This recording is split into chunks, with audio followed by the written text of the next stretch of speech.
Welcome to Midwest Paranormal Presents Paranormal Soup. I'm your host, Jason Bland, and tonight, for the first time ever, I am so honored to we're going to have guest Preston Dennett on. He's really into astral projection. I can't wait to talk about that, but he's a UFO researcher. He's written a numerous amount of books, at least 24 books he's written. He's a field investigator for MUFON. You've probably seen him and heard him on radio shows, on TV and documentaries. If you don't know who Preston Dennett is, where you been? Because I'm so excited to have him on tonight to talk about all things paranormal, especially when it comes to UFOs and astral projection. It's something I've been interested in. I've had my experiences, out-of-body experiences. I've had them. I can't control them. Preston does it at will. He's looked into Area 51. Some of you people might not believe in that. This is what this show's about. Open your mind. Listen.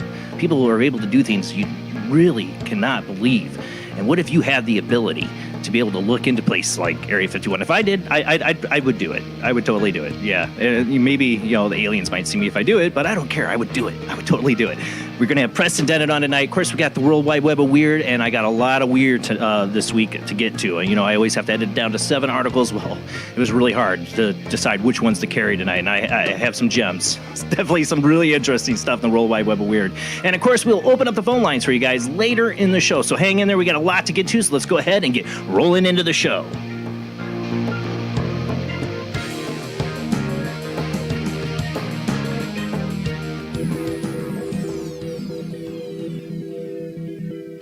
Welcome to another night of Paranormal Soup. As I said before, I'm your host, Jason Bland. Tonight's guest, Preston Dennett, will be joining us. Of course, I think I have him in the stream here. I'll check in a second in our waiting room.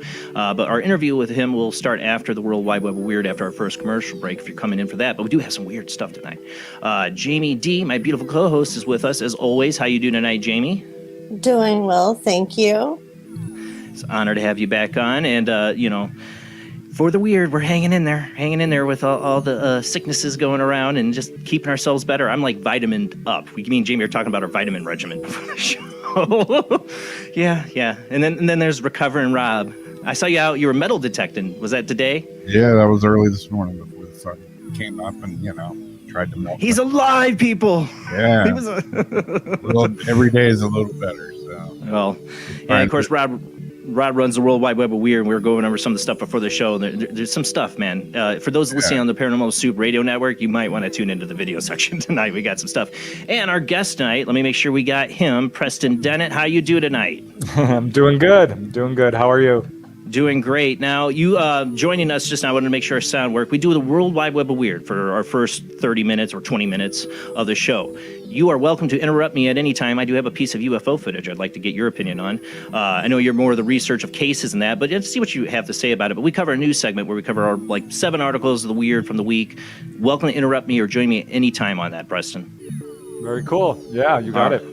All right, guys. Like I said, there's a lot of weird to get to, so let's go ahead and roll into the World Wide Web of Weird.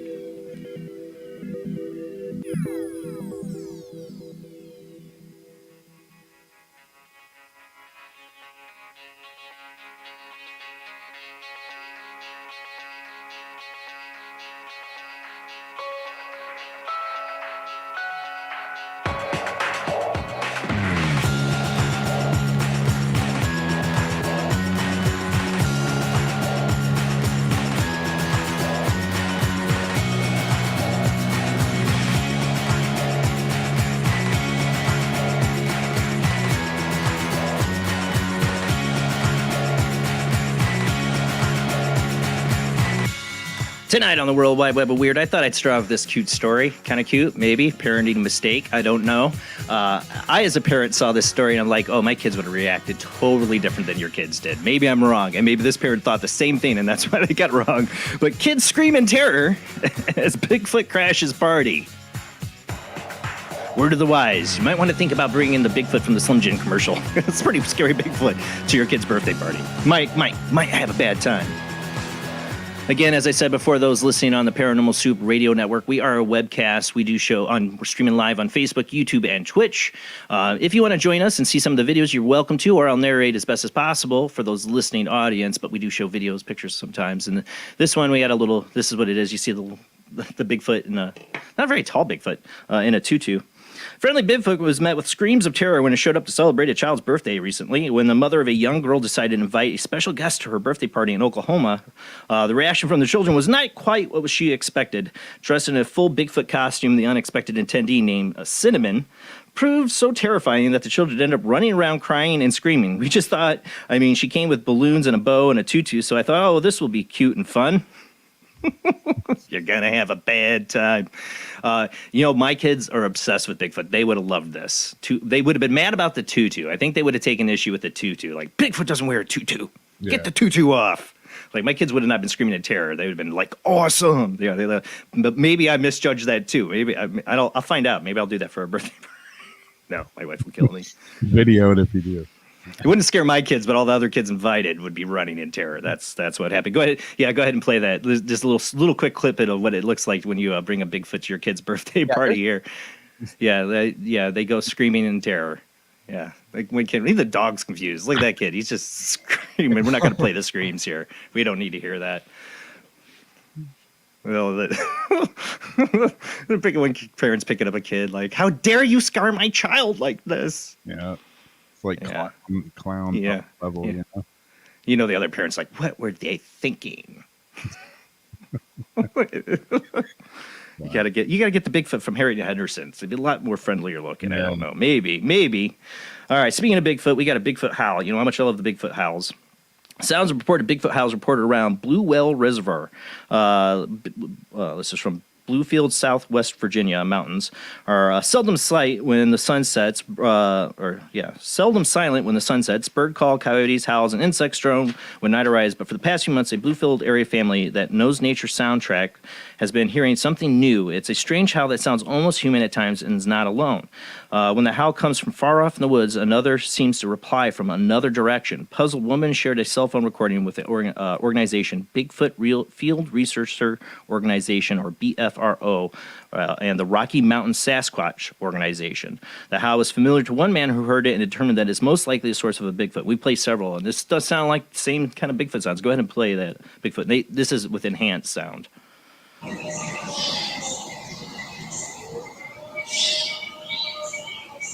Go to Rocky Mountain Sasquatch YouTube channel. You get the full clip.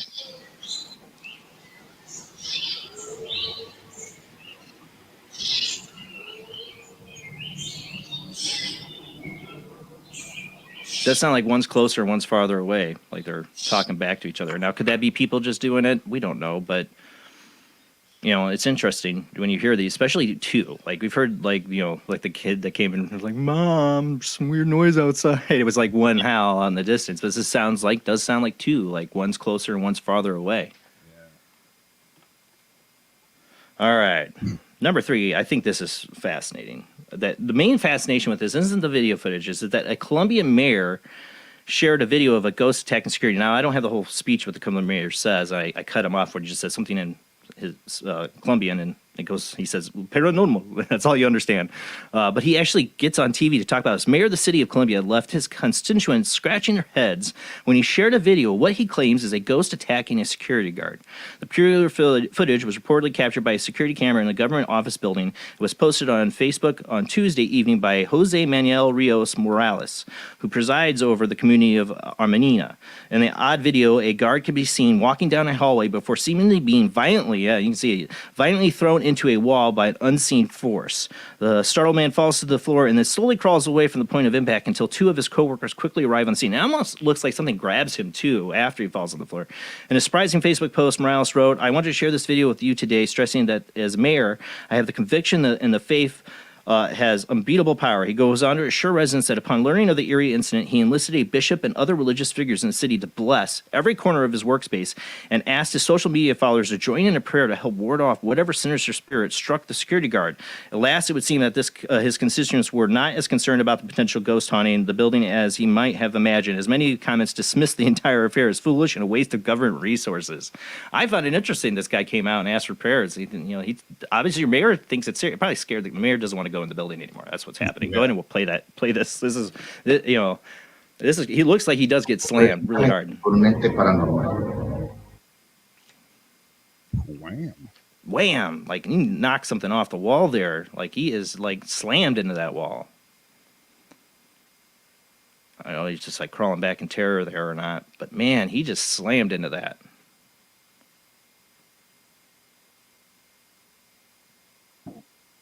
Be interesting to know the history of that building in Colombia. There's some kind of history there or something. I don't know. Yeah.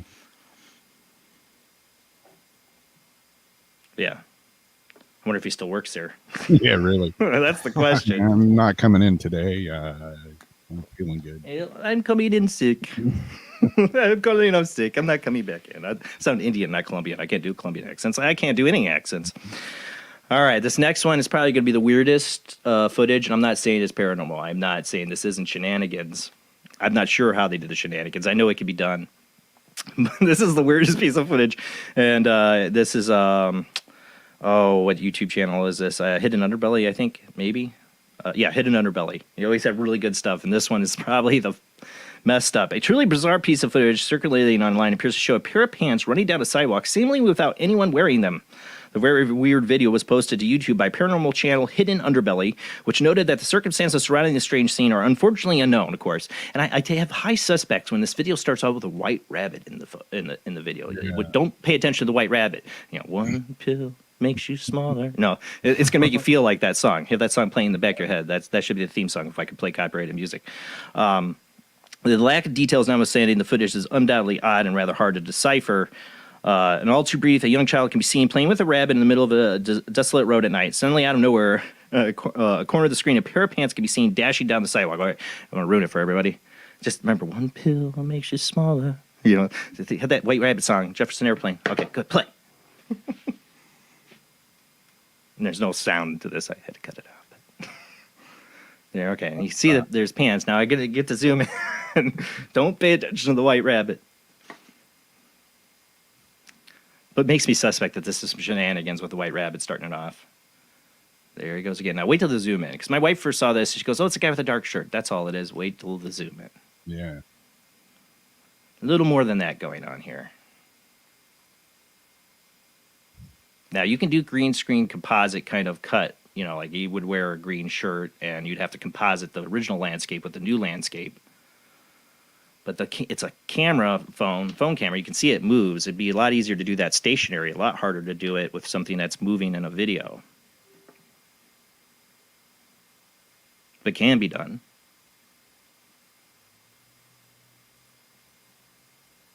Yeah, nothing there. Yeah. When You know, it was in the dark, it was like, oh, it's a guy with a dark shirt. But when he runs You know- across this, me and my kids talk about superpowers all the time, and visibility. All my kids are like, no, I don't want that. You have to be naked. I think somebody got their superpower. They got the visibility thing, and they're like, yeah, nobody can see me, but I know I'm naked. I'm gonna throw on these pants and make a run for it. yeah, Self-conscious, invisible man. just in case. All right, we got to move on. All right, but I don't know. I think this is one of the strangest videos I've played on the show. It's most likely shenanigans. I doubt there's a visible man, but who knows? Anything's possible. It is possible.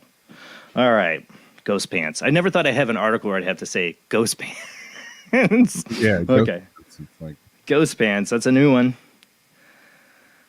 Or it is a ghost. It couldn't totally materialize. I loved those pants, and it materialized those pants. Had no problem with the pants. It was just the rest of it. No, I'm going with visible man theory. All right. Survivor of I'm going to butcher this. Musagawizi. Oh, I butcher that. River saga narrates the ordeal. Massavingo village head who survived in the mysterious Muscogee River incident in which 3 people drowned, allegedly by mermaids, has narrated the ordeal, saying he does not know how he got out of the pool. The Mirror reports that the self-styled prophet Amios Chitura, 49, of Angenis Access Apostolic Church, visited a Chivi family in a town, to attend a child who was mentally ill. Chituri, who formed this ritual under Chief Mustawa and Manklan, I'm totally butchering the names, was met by the village herd Victor for purposes of village protocols. This goes on. Basically, I don't have time to read the whole story. I'm going to run out. Like, they go down, this kid's supposedly possessed by a spirit, and they take this kid down to a river, a sacred spot, actually. And they end up having, God dang it, my article's messing up. So I'm trying to tell you what's in it. Darn it, the article messed up. This is an interesting story. I got this, I think it's on Coast to Coast. This is on newspendula.co.zw, but I'm sure that won't help you. But these people go into the river, like 10 of them, for like kind of like a baptism ritual, and they all get sucked underwater by some unknown force, and then they come out of it. 3 of them are missing, and their bodies show up 3 days later. Each one day, and the next day another one, and then the next day another one. And one came up out of the water like he was sitting in a meditation pose. It's a really interesting story. It's too long for me to read, darn it. I'm trying to get this article back before I run out of time. It said 5 others mysteriously found themselves out of the pool, lying on the ground. They heard a strange rush of air and sound, and they were pushed underwater. As they got back to their senses, they realized that Cosmo Machiva, witness, and Fungi Bavir, I can't say their name, a 14-year-old, and a 2-year-old girl were missing. And the relatives were, and that they believed they were taken by mermaids on 2 occasions before that it happened before. I'm just trying to read this article. It's all being translated. They spent the whole day praying for the 3 they believed had been taken by mermaids, and that's when their bodies showed up later. I'm trying to get there. On the 7th day, July 22nd, the first body belonged to witness Chirimbo, who was spotted around 9 a.m. floating on the surface. Around 2 p.m. the same day, it was the same day. Second body, Cosmo Machiva, was spotted emerging out of the water almost in a sitting position. They say mermaids, but what else is there? And this all happened around somebody they believed was possessed or mentally ill, and they did a baptism in this water, and everything went haywire. This stuff doesn't happen in our country, right? Or does it? Nobody talks about it because nobody would believe it. All right, I'm trying to get my articles back. My phone's messed up. Hold on one second. Tablet. Too many things open. All right, let me get back. All right, hopefully that fixes that problem. All right, let's move on to the next one because I can't read that article. All right, so remember Todd Reinhardt, our resident a-hole skeptic, but he's really good at video and UFO. He says there's video tear at the end of this video, and I might be right that this isn't real or whatever. It's supposed to be, and I've been seeing, I can't find like total provenance of this except that this came from a newscast. I'd like to find the original newscast to make sure this isn't like somebody playing some, like Todd says, digital Cabra kind of digital UFO trickery. And this could be a plane too. I don't know. It seems like it's too fast to be a plane, but this is from Sao Paulo, Brazil, during a live news TV broadcast. Go ahead and play it. a lot of weird stuff happens in Brazil. Yeah, we know. We talk about it on the show all the time. Fascinated by Brazil. I believe there's an underwater UFO base near there or something. Now, of course, I'll have zoom ins and overlays here. We'll see in a second. Whatever it is, it's hauling butt. Have you seen this one, Preston? Oh, you're muted. Or you muted yourself, I think. Yeah, no, I haven't seen it. Yeah, this is one of the ones that's going around a lot, and I'm wondering, like our one friend Todd, he believes it's digital manipulation. He says there's video terror at the end of it, right at the end when it goes off screen. I don't know if it's visual or misidentification, but it does have like kind of a disc shape, and when you get into it, there's this. I don't know if you don't see any aviation lights on it. Yeah, a lot of people should have been seeing it if that went right over that Right. city. Like, look how close it is. You know, one main UFO I ever saw, Preston, was huge. I mean, it was like seeing the Star Destroyer come over your head, because it came over my head and 3 or 4 others. It was right downtown, and never heard anybody else mention it. So I can believe things can go right over people's head and nobody sees it. And this is back when I was 16, before people had cell phones and were like looking down at them. We still looked up into the sky, you know. But Yeah. I never heard anybody else in town seeing it. Of course, a lot of people might not talk about it. See how it has that distortion at the bottom? I think that's what Todd's talking about. But I've seen other videos of like UFOs. It seems they have that distortion. It has to do something with the propulsion. Go back. Can you get to the end of that video, Rob? I know I want to get to the last story, but the very end of it, like when it really zooms in. You see that? Like there. There's like kind of like some kind of distortion under the craft. Yeah, witnesses do report that. Right. Well, I've seen video like that. Objects do have a tendency to blur or waver. Well, if you're distorting gravity and time and space, maybe you might get those effects. I don't know. Speaking of that, for my last article, I found this really interesting. I saw Nick Redfern posted this on his page right away. It was like this last Friday morning. It came out. We covered this. Now, this is the article we covered back in 2019 about the raid on Bob Lazar's home. And remember, Jeremy Corbell had the Bob Lazar documentary, and you see the whole raid happen. If you haven't seen it, that's what happens in it. There's this whole raid that happens right after Bob Lazar, doesn't want to talk about, Element 115. At least that's the way it shows in the documentary.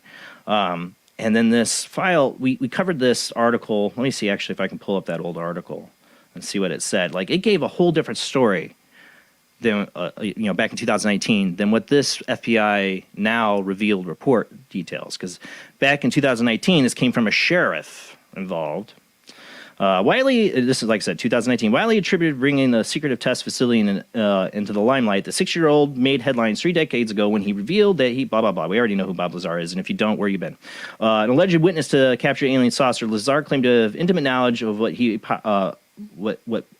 powered them, Element 115. 2018 claims of the topic of documentary Bob Lazar, Area 51 flying saucers, blah, blah, blah. During the filming of the documentary, however, his firm, United Nuclear Scientific, was subject of a raid by the FBI and local police, leading to speculation that authorities had been attempting to locate samples of Element 115 that Lazar may have acquired during his time at Area 51. Lazar himself had discussed such a possibility with the documentary team that very day before the raid occurred, and he has long maintained that he has been under ongoing government surveillance, you think?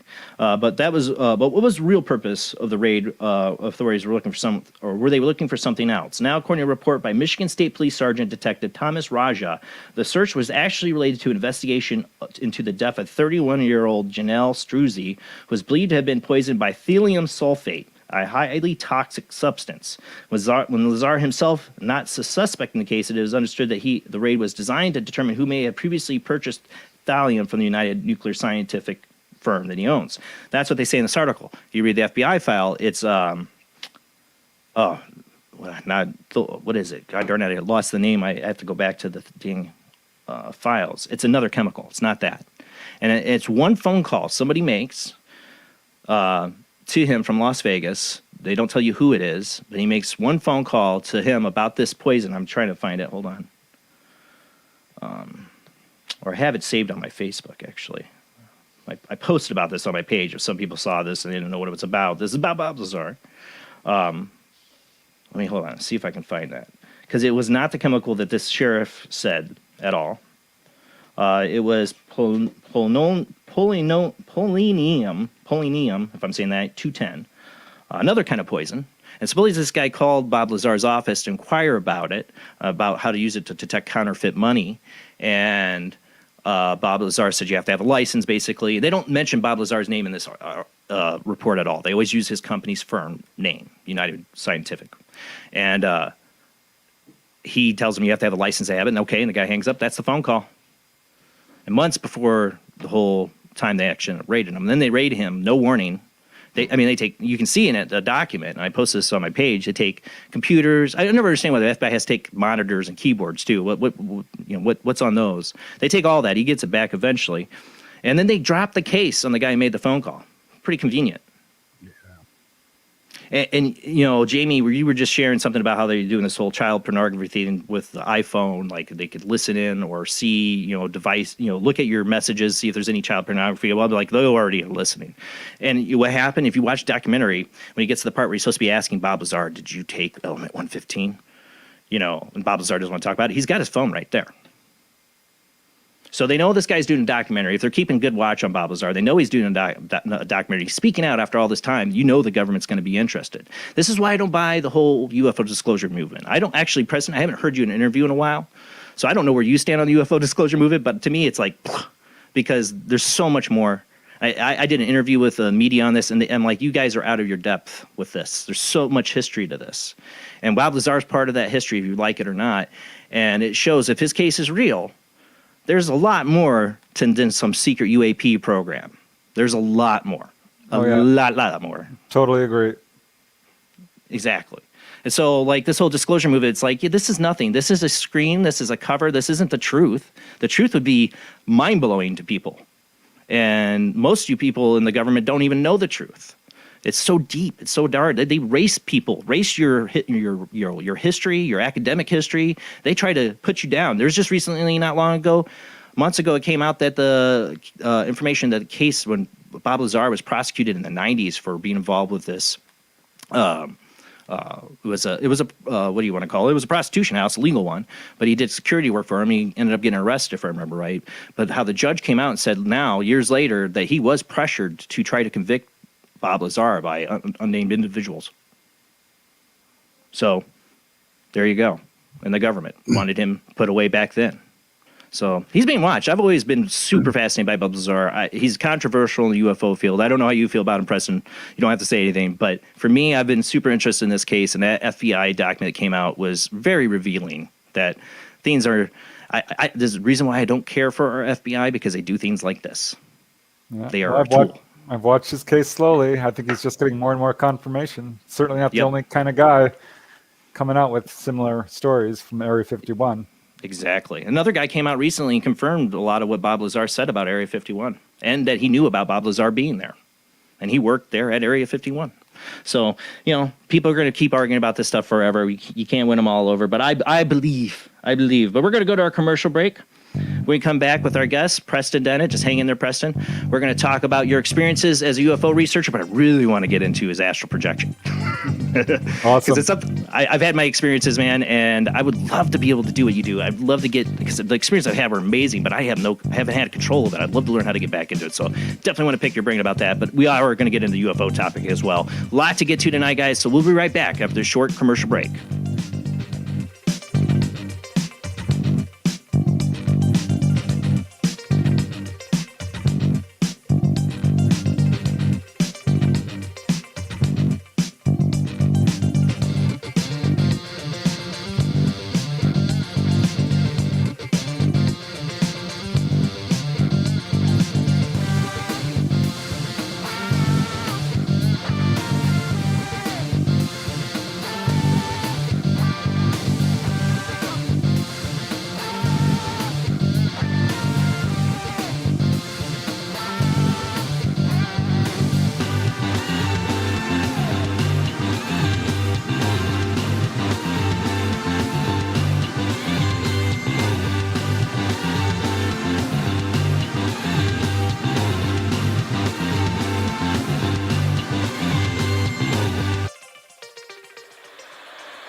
Join us every Wednesday night at midnight Eastern Standard Time for Weird Wednesday, the live stream, with your hosts Jamie, the Living Dead Girl, and Rob, The Phantom, where we'll talk about all things paranormal, including zodiac, astrology, tarot card and oracle card readings, live ghost boxing and spirit communication, where we'll do Voices from Beyond, the Cold Case Files.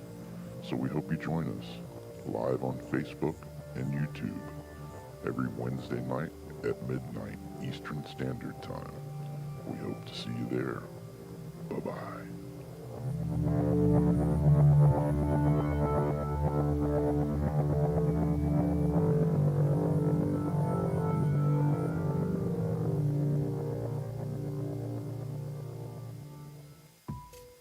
Since 1948, Fate Magazine has brought you reports of the strange and unknown, all of them true. Fate Radio is carrying on that tradition, bringing you the unusual, macabre, strange, and bizarre. Join host Kat Hobson Sunday nights from 8 to 10 p.m. Eastern on WBHM Digital Broadcasting.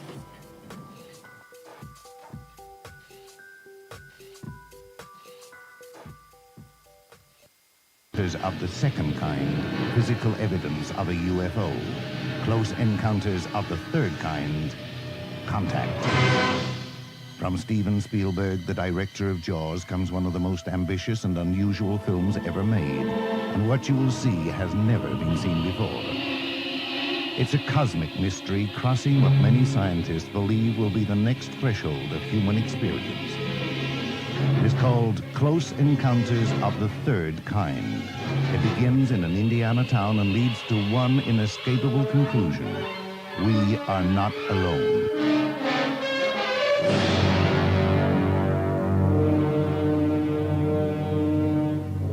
Close Encounters of the Third Kind. Certificate A. Now showing at the Odeon, Leicester Square.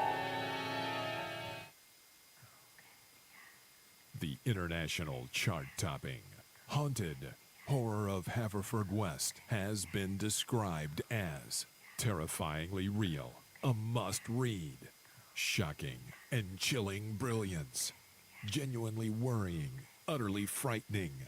Don't read before bed. Described as one of the spookiest writers out there, best-selling author G.L. Davies presents Haunted Horror of Haverfordwest. The true paranormal account that is shocking the world. Dare you enter? Dare you read? Haunted Horror of Haverfordwest is available on Amazon, Barnes & Noble, Kindle, and wherever books are sold. Pray you never have to live there. This is the sound of a space clock aboard a U.S. satellite 180 miles above the Earth. No one winds up this timepiece. It's powered by a tiny battery, a battery that delivers power for years without replacement.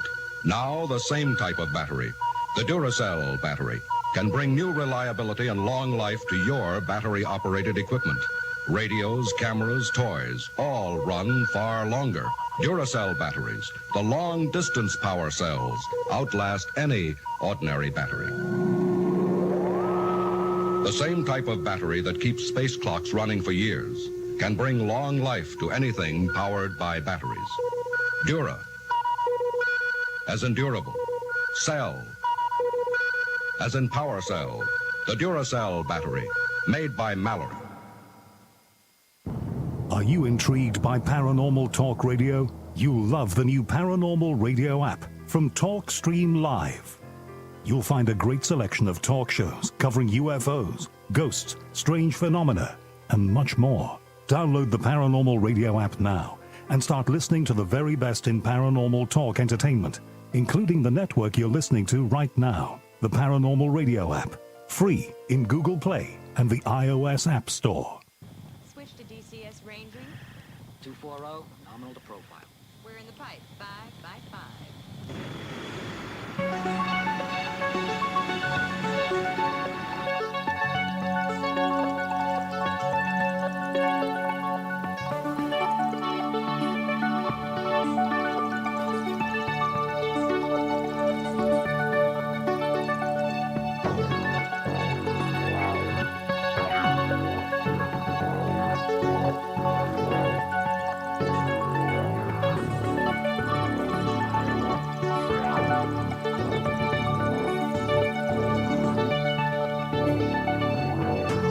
Tonight on Paranormal Soup, our guest is Preston Dennett. Preston began investigating UFOs and paranormal in 1986 when he discovered that his family, friends, and co-workers were having dramatic, unexplained encounters. Since then, he has interviewed hundreds of witnesses and investigated a wide variety of paranormal phenomenon. He's a field investigator for the Mutual UFO Network, MUFON, a ghost hunter, a paranormal researcher, and author of 24 books and more than 100 articles on UFOs and the paranormal. His articles have appeared in numerous magazines, including Fate, Atlantis Rising, MUFON UFO Journal, Nexus, Paranormal Magazine, UFO Magazine, Mysteries Magazine, Ufologist, and others. His writings have been translated into several different languages, including German, French, Portuguese, Russian, and Icelandic.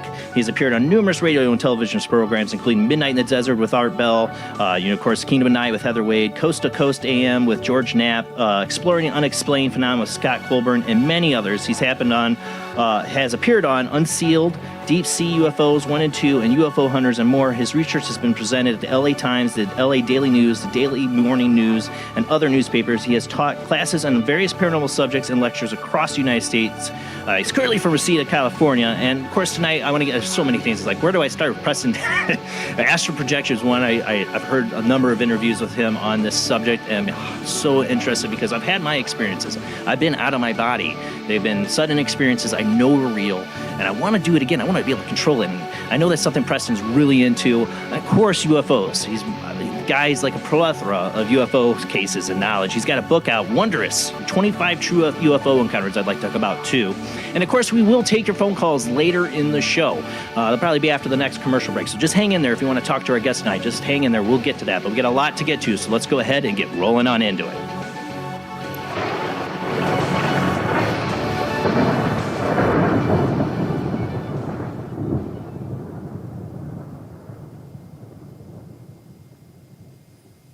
And make sure I'm unmuted and Preston's unmuted. How you do tonight, Preston? Again, it is a true honor to have you on the show.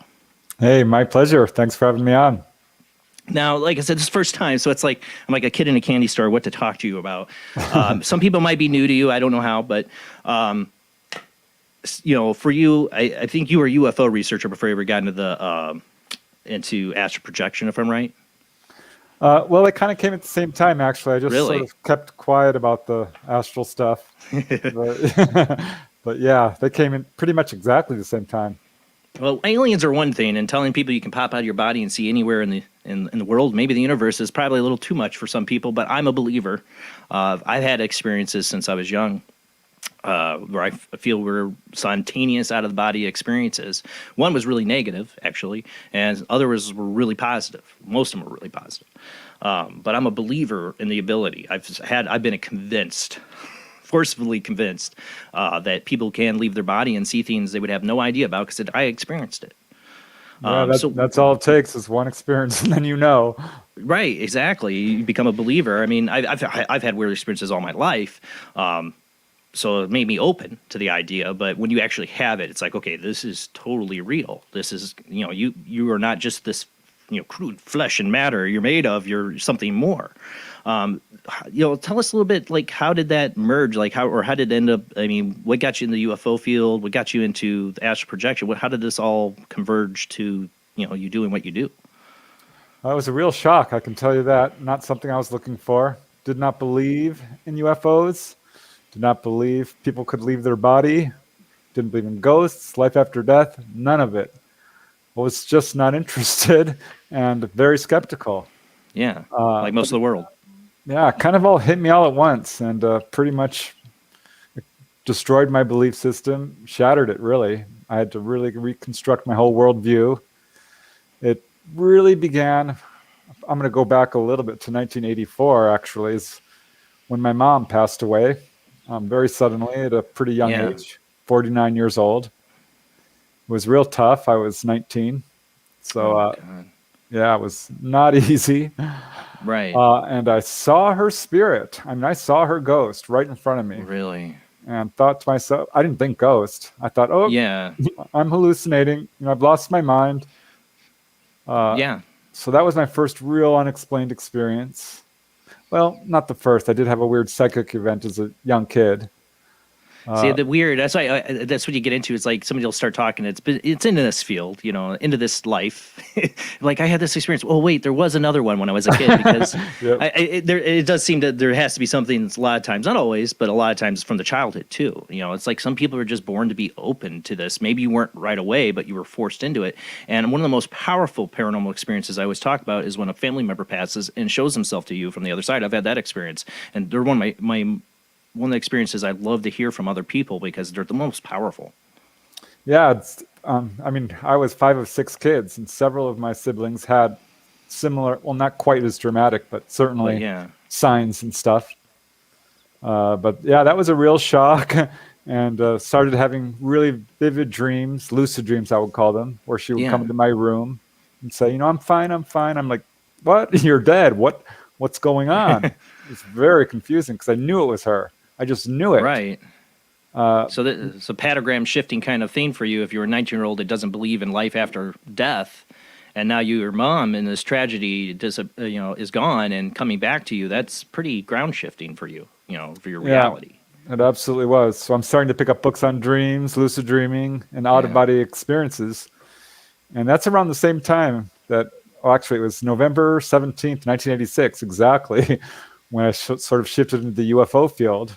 Again, against my will, kicking and screaming, really. I heard a report on the news about a sighting over Alaska, and I didn't believe it. I thought this pilot is lying. I thought he was hallucinating, hoaxing. I don't know, but I just couldn't believe it was a UFO. But I remembered my brother Mark said he saw one. Oh. And that was years earlier, so I approached him again. I'm like, Mark, you heard about this crazy pilot, He's like, yeah, I said, tell me what you saw. You think you saw one? He's like, I know I saw one. Yeah. What are you talking about? I had my 2 friends with me, and he described this incredible sighting where he chased, it was a metallic craft, dome on top, colored lights, treetop level. He was very close to it and chased it down the street. Actually down Reseda Boulevard, not far from where I live now. Oh, wow. So I'm like, wow. Yeah, that's what I thought. Wow. And I ended up talking to his 2 friends. Yeah. And I don't know what. Yeah, witnesses. Yeah. It just intrigued me enough to start asking other people, which turned out to be a real big mistake. Down the rabbit hole. Yeah, down I went, and I couldn't get out because my sister-in-law had a really close-up sighting. She had witnesses with her. My other sister-in-law, several friends. One had missing time. Brought it up at work. The lady I'd worked with for years, her whole family had sightings. Her daughter was abducted by Greys. So you just ran right into the abduction phenomenon, totally. Yep, From sighting to abduction phenomenon. That's deep down in the rabbit hole. I dived right into the deep end and nearly drowned. Man, it was tough. I had a tough year. So finding out that, I'm going to say a good quarter of the people I knew, people I loved and trusted, were keeping secrets from me. I was scandalized. I was not a happy camper. So it's like a family secret kind of thing? Like people in your family, a lot of family members had seen UFOs and had missing time, and although the whole kind of abduction phenomenon going on in your family? Not a whole lot of them. I'd say most no. None of my other brothers and sisters other than Mark had encounters, but 2 sister-in-laws did. Okay. And it divided the family. When I'm like, hey, UFOs are real. My dad's like, why didn't I take you to church? And I'm like, oh, guess what? I'm going out of my body. And I'm like, oh, Preston's lost it. I'm like, no. Well, that is hard. Real.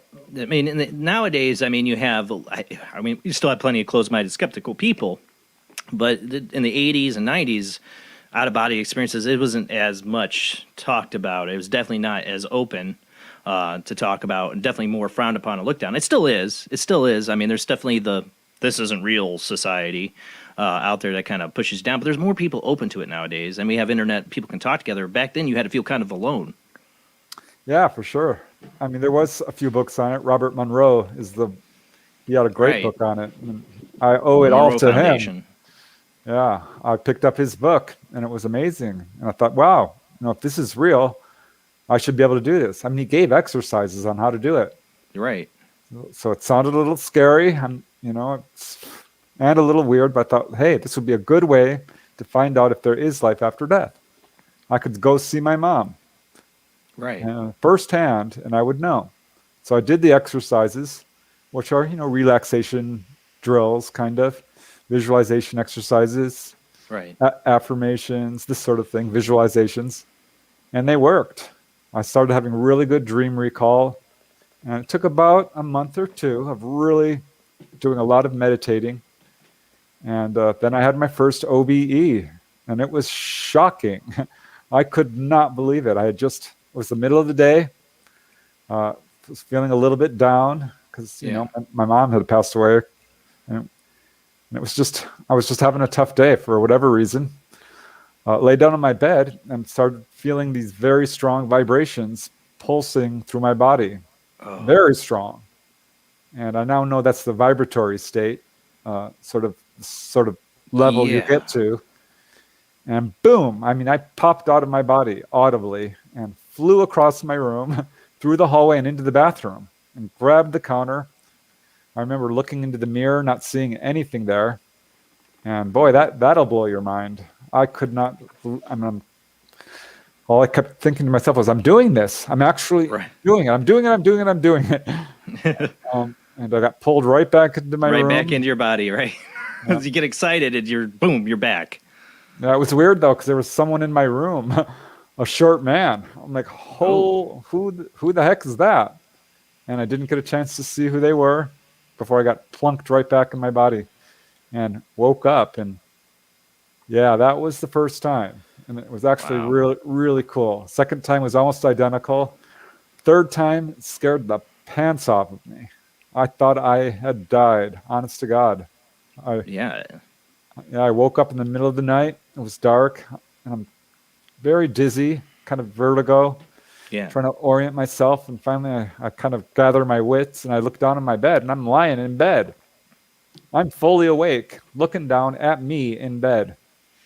And you feel like totally physically there, like real. This isn't like imagining 100%. in your mind. Right, exactly. No, I've been there. Yeah, it was real, real, real. I don't know how. It's impossible really to describe to someone until you actually have the experience. But I knew I was out of body. I was awake.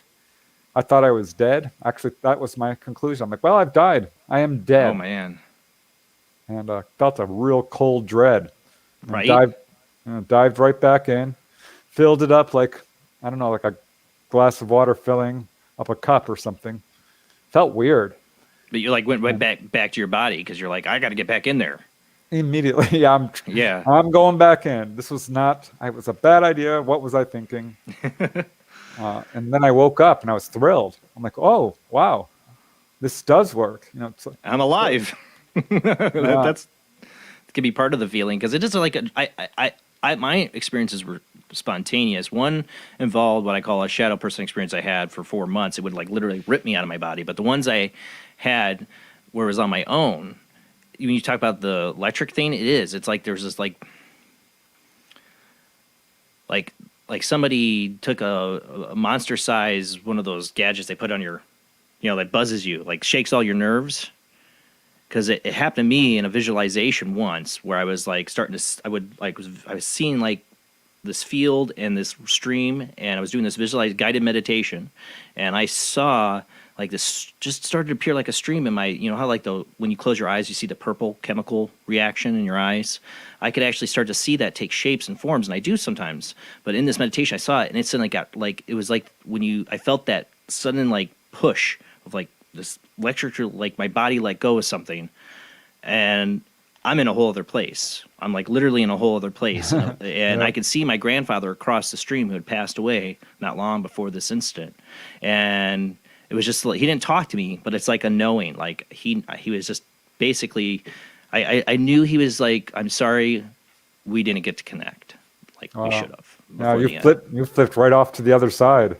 I feel like I did. I've had other experiences where I've been out and seen my body, and those were the terrifying ones where I had the shadow being that was literally ripping me out of my body. And those were terrifying. This was beautiful. Blew my mind. Beautiful. But that electric feeling is when I had that. It was during that experience. Yeah, it's like being hit by a stun gun. Or feels like Niagara Falls is flowing through you. or Yeah. you're right next to a jet engine. I mean, it's I wanted to do it strong. again, and I couldn't do it. I don't know what I'm doing wrong. We can get into that later, but it was just that once experience. And I don't know, maybe my grandfather on the other side helped me in that moment because he really wanted to get this message across to me. But it was literally like I compare it to like in Wizard of Oz when it suddenly goes from black and white to the color Yeah. and everything. It was like that because I'm seeing it almost in black and white, and it's like my eyes are closed. I see it in the purple vision, and it just goes to color, and I'm there. And Yeah. it lasted. I mean, it felt like I don't know what time was like, but it only lasted for a couple minutes. Hey, that's pretty much how my early experiences began. Actually, not even a couple of minutes. For the first year, no kidding, I would pop out, I would go, yeah, and boom, right back in. It's like your emotion triggers you back. Is that what it is? Like that emotional response? Yep. Well, astral body is also called the emotional body or the desire body. And you'll figure it out once you pop out and all your suppressed emotions come roaring back. I mean, they sweep you away. Emotions and thought rules the astral body. So every time I pop out, I get so excited, I get pulled right back in. Finally, I'm like, okay, calm down. And I was able to stay out for more than 10 or 20 seconds, but it took me a while. I didn't have a lot of fear. A lot of people, have a sort of a fear barrier they get through. Mine was excitement. Yeah. But I had to deal with a whole list of emotions. Anger, I had to deal with that. Gluttony or, hunger, I had to deal with that. Lust. I mean, there was a whole bunch of things that really kind of swept me away until It's like your emotions are unfiltered there.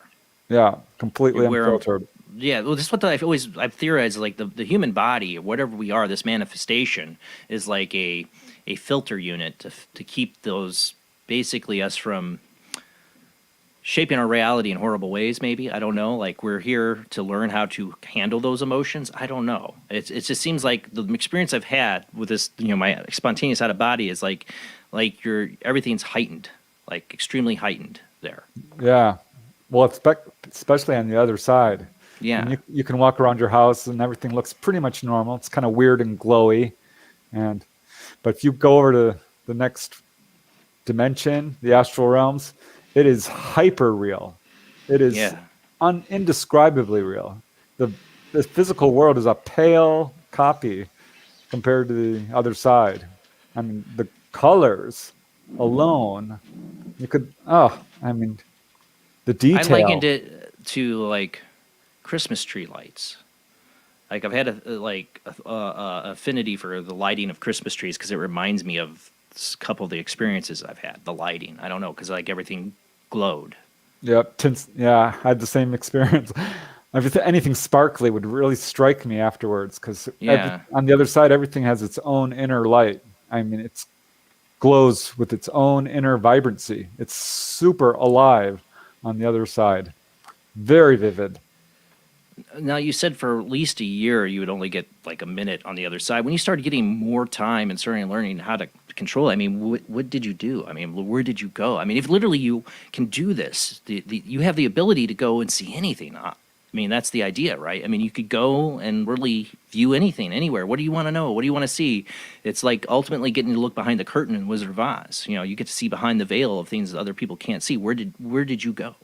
Yeah, it's like, you're discovering a whole new world. Initially, I just I was a little nervous about it. I would just kind of wander around my room at first. Finally, I got the courage to walk through walls. Pretty early on, actually. I explored the house, started exploring outside the house. Eventually, got the courage to fly to, my brother and sister-in-laws, or down to San Diego. I started exploring the neighborhood initially. When you're in this state, when you're in this astral state, you see yourself. Do you see yourself like your physical body, or what is that like? Because for me, I almost like feel like I don't know. Like sometimes my body's there, I'm conscious of it, and sometimes it's not. Like I'm just something else. Yeah, I don't always see my body. I very, very rarely see my silver cord. I finally did see it, but I had to hunt. But I would usually just leave my room real fast because if you stay too close to your body, there's this magnetic force that kind of pulls you right back in. Yeah, it's like a feeling of like dropping in the roller coaster. Yeah, I finally got to the point where I could handle that. I really had to work at it though. So I can walk around my bed and play with it a little bit. But Really? in the beginning, no. If you are standing next to your bed, zoomp, you're right back in your body. So I didn't hang around there. Right. And sometimes I'd just run out into the living room, and that's where I would sort of like, okay, I'm doing it. Let's walk. And my mom was there a couple of times. I could not believe it. I'm like, oh, Mom. And we'd run up Right. and hug. So I started really wanting to go to the other side because sometimes she wouldn't be there. And I'd be like, Mom, where are you? Mom, Mom, Mom, Mom. And she wouldn't Right. come. So ultimately, you start to get pulled towards the other side. That's where all the action is. That's the astral body's natural habitat. Is the afterlife in a sense where everybody else goes? Yeah. I don't, You can heaven, or what do you want to call it? I don't know. Yeah. I'll call it the heavenly realms. I'm not Okay. religious. Me neither. But that's what it feels like. But yeah, I mean, you could explore the physical world. It's not as easy as you might think. Really? Because getting to one place to another is not easy unless you start to, when you have to work at it. You have to learn how to move. You have to learn how to get from one place to another. It's not easy at Well, first. you talked about flying. One of the things I really want to always ask you, and I've listened to you on interviews like on Heather or Art when it comes to astral projection. I had some of these, I felt they were dreams, but they showed me things like I had to been out of my body to see it, and the experiences will be flying dreams. Right. And in it, I feel like I like catch this sometimes, like I'm easily like kind of literally take my feet and I'm off and I'm gone, and other times I feel like I've been in it where I'm on this whirlwind, like I'm having trouble controlling it, like it's like moving me, like I'm riding a force or a wave that's carrying me up sometimes, and I can't totally control it. Have you had any experiences like that? I've read about it, the astral whirlwind or astral wind, that's called. Oh, I haven't had a lot of that. I haven't had a lot of experiences with it personally, because I think I started real slow on learning how to control and deal with movement. I'm like actually writing down astral whirlwind because I want to look that up because that's what it's like. Yeah, it's a thing for sure. Okay, I've never heard that. I'm gonna look that up. Yeah, that's the first thing I did is buy all the books I could. And I started reading like, well, this person went, Robert Monroe says he went to the moon. Right. I'm like, I'd go there. Oh yeah, I'd go there in a heartbeat because I've always been fascinated by the moon. Yeah, so there's all these experiments you can do. Yeah. Saying your name when you're out of body, something incredible is supposed to happen. You can learn about past lives, visit the Akashic Library, meet enlightened masters, go to healing temples. There's all these things that I'm reading about. I'm like, well, Yeah. let's try this. And past lives was an early one that I worked on. And boy, that was wild, because what would often happen is you're taken to a very emotional scene in a past life. Uh-huh. And it's often your death scene. Yes. So that was spontaneous for me too. I had two very vivid dreams in my life that were spontaneous, didn't try. But I woke up from both of them death scenes, totally feeling the emotion of it, the physicality of it, and like I still have the images scarred in my brain. And I woke up with both of them knowing they were past lives. yeah, I don't know why, but I kind did. of know. Past lives are well. Now I know. I can see it in people. If you have weird phobias, you're probably attached to a past life, or Yeah. strong desires or interests in things or hidden talents. All this stuff points towards a past life. But yeah, that was one thing I did early on. I found out I was a Native American. That was a really cool past life. Oh yeah. Because it was one of the few that wasn't me being killed. Really? Yeah, I was instead on a vision quest with a Native American medicine man. And yeah, I will forever love this Native American man that taught me on this vision quest with a couple of other teenage boys. It was really cool. But yeah, I was a lady who was raped and killed. I'm like, nope, I'm leaving. I don't want to go through this again. Yeah. I They're died not a lot of trauma. It seems like the two I know for sure. And I had Chris Lee has been a guest on the show, does past life regression. I had him do that, and I had a different past life I saw with that too, which wasn't pleasant. I was like chained up in like in a medieval, basically dungeon chamber, basically left to die for being accused of being a witch, basically as a female, and that wasn't pleasant. one of the ones I've had, I was a little black girl and I was beaten to death by my father, and the mother in it has been reoccurring. It was this black woman. It's reoccurred in my dreams. One of them was a whirlwind dream, where I was carried on this whirlwind up, and before it happened, she was like this 1950s garb, just sitting there, and just like had this sad look on her face, like trying to show me this is possible futures you could have. You need to do something about it. And it did change my life. Yeah, see, none of this surprises me, because once you start going out of body, that's one of the first things you deal with. Because this is past trauma you've carried into a present life that needs to be dealt with. And also what will often happen is you're taken to rescue lost souls or earthbound souls, which are probably your past life. And, connected? Like, people that are trapped here, but they're connected to your past life. Like you have some karmic tie to them or something like that. In some way. Yeah, I rescued this little girl who had, I think, been raped and murdered. She was just a little 6-7-year-old girl stuck under a house, buried, is the impression I got. And I had a hard time getting her out. She did not want to come out. I'm like, because what I would usually do is like, do you want to fly? Let's fly. And she didn't want to do it. So I finally convinced her to, like, I'll take you to see your mom. And that convinced her. And off we flew to the other side. So that's the hardest scene as a paranormal investigator. I was just talking about this. I've talked about this a lot on the show, but is hearing the ghost child EVPs, like thinking a child's trapped there on the other side. It's a hard one to accept that that's a possibility. You would like to think all children are taken care of if something happens and that they go to the other side, and you hear these EVPs of spirits. If they are children, it could be trickery. I don't know. But you hear a little kid's voice, it puts hair back of my neck, rises, because I'm just, it breaks my heart. Yeah, earthbound souls is a real problem, and many people who are able to do astral travel are at some point sort of inducted into saving earthbound souls. Really? And, I didn't really explore the lower astral realms for a long time because it's difficult, it's unpleasant and hard. But recently I've done that as well. But the higher astral realms are where the fun is at.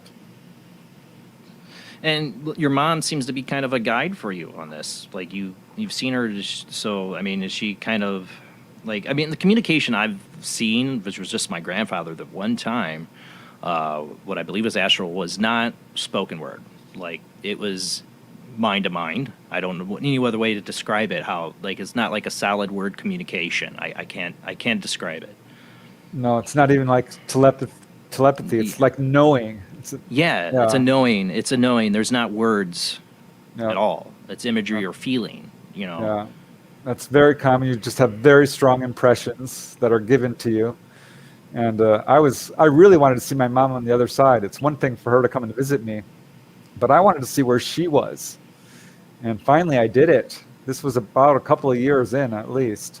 Yeah. And I would always call for her, and finally she showed up, and she was young, and she looked great, and she took me by the hand, and off we went, and we ended up in where people go when they die, which is a beautiful, beautiful place. It's lots of nature, trees, grass, flowers. Everything's lit up from within. The air sparkles. I mean, it is gorgeous. You could not be in a bad mood if you tried. You just couldn't. And, the one experience I had, it's just a feeling of pure love. Yeah, it's very much like near-death experiencers describe. But what's cool is when you're doing astral travel, you don't get stopped by the border that all the near-death experiencers stop at. Right. You get to go and explore the heavenly realms in detail. And she took me flying around. It was amazing.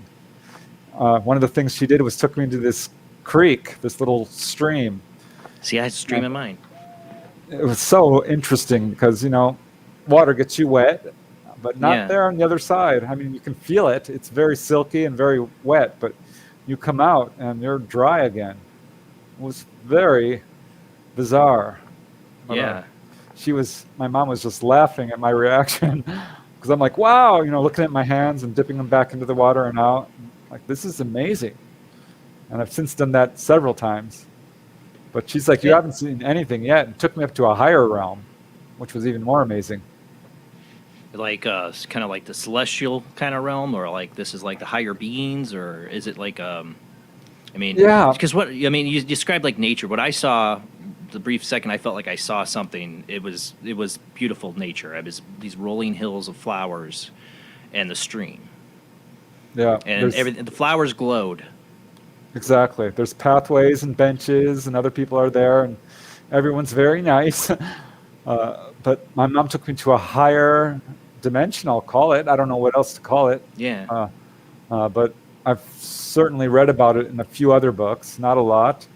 But she took me to this place, which was a crystal field of like rose quartz or amethyst, and it stretched out for miles. And there were giant crystal boulders, I mean huge, all the way down to little rocks and even sand. And you have a 360-degree viewpoint, which is disorienting at first, to say the least. And you have like zoom vision. You can look miles away and see it in great detail.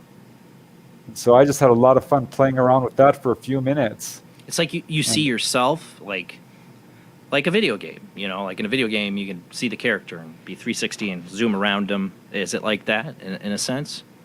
No, I wasn't really looking at myself, though you can do that. Yeah. Yeah, I've certainly looked at my body. I've looked at my hands, and they're very unblemished. And at some point, you can actually you become a ball of light. Yes. And that's a really weird experience. But when I was on that crystal plane, I was just looking out through my eyeballs. You know, but it was amazing because I am slightly nearsighted, and my vision was perfect there. And finally, you know, my mom gets my attention. She's, again, laughing at my astonishment. And she points to the ground and says, look at the ground. Telepathically, impression-wise. She didn't actually speak it. And I look at the ground, and she turned it bright orange. And I thought, wow, that's a cool trick.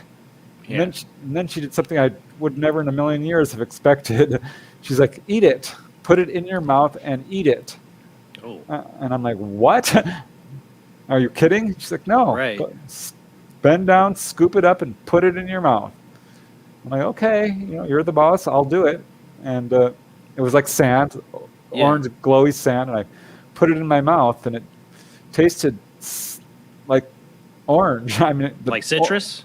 Yep, like orange juice, but much oranger. My favorite drink.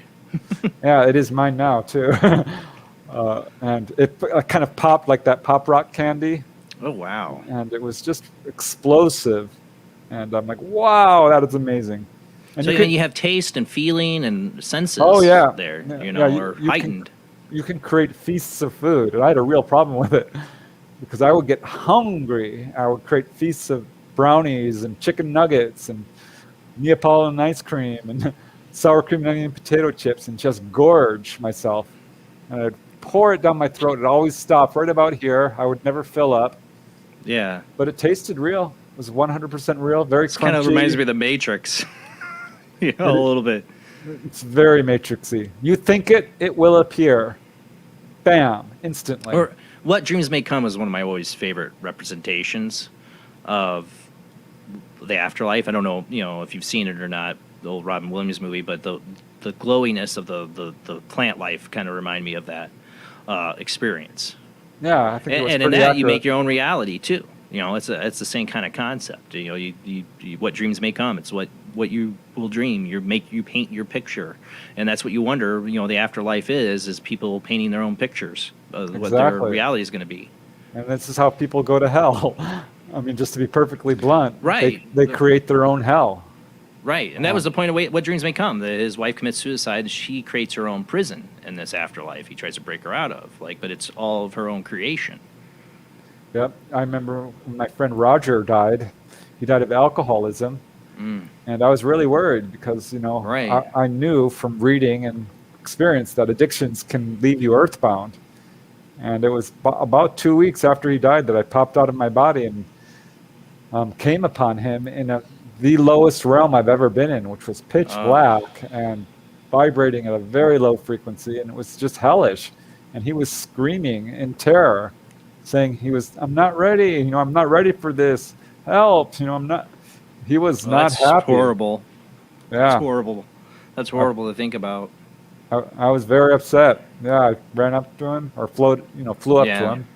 And I'm like, it's fine, Roger, you're going to be okay. I'm going to help. and I got pulled back into my body. But I prayed for him like I've never done before, and saw him a short time later, still in the lower realm. Yeah. These lower realms are not very pastoral. They're not very nature-like. It's much more an urban landscape, very much like, LA on a bad day with lots of traffic and everyone's that's screaming hell. at each other. Welcome to hell. Seriously, that's what it reminded me of. Oh, geez. And he did talk to me in English in my head very clearly. And he said, hi, Preston. Thanks for all the love bombs. I'm like, hey, Roger, you're welcome. How are you doing? And he's like, much better, thanks. And we were going to talk. I couldn't get to him. He was behind a barrier that I couldn't cross.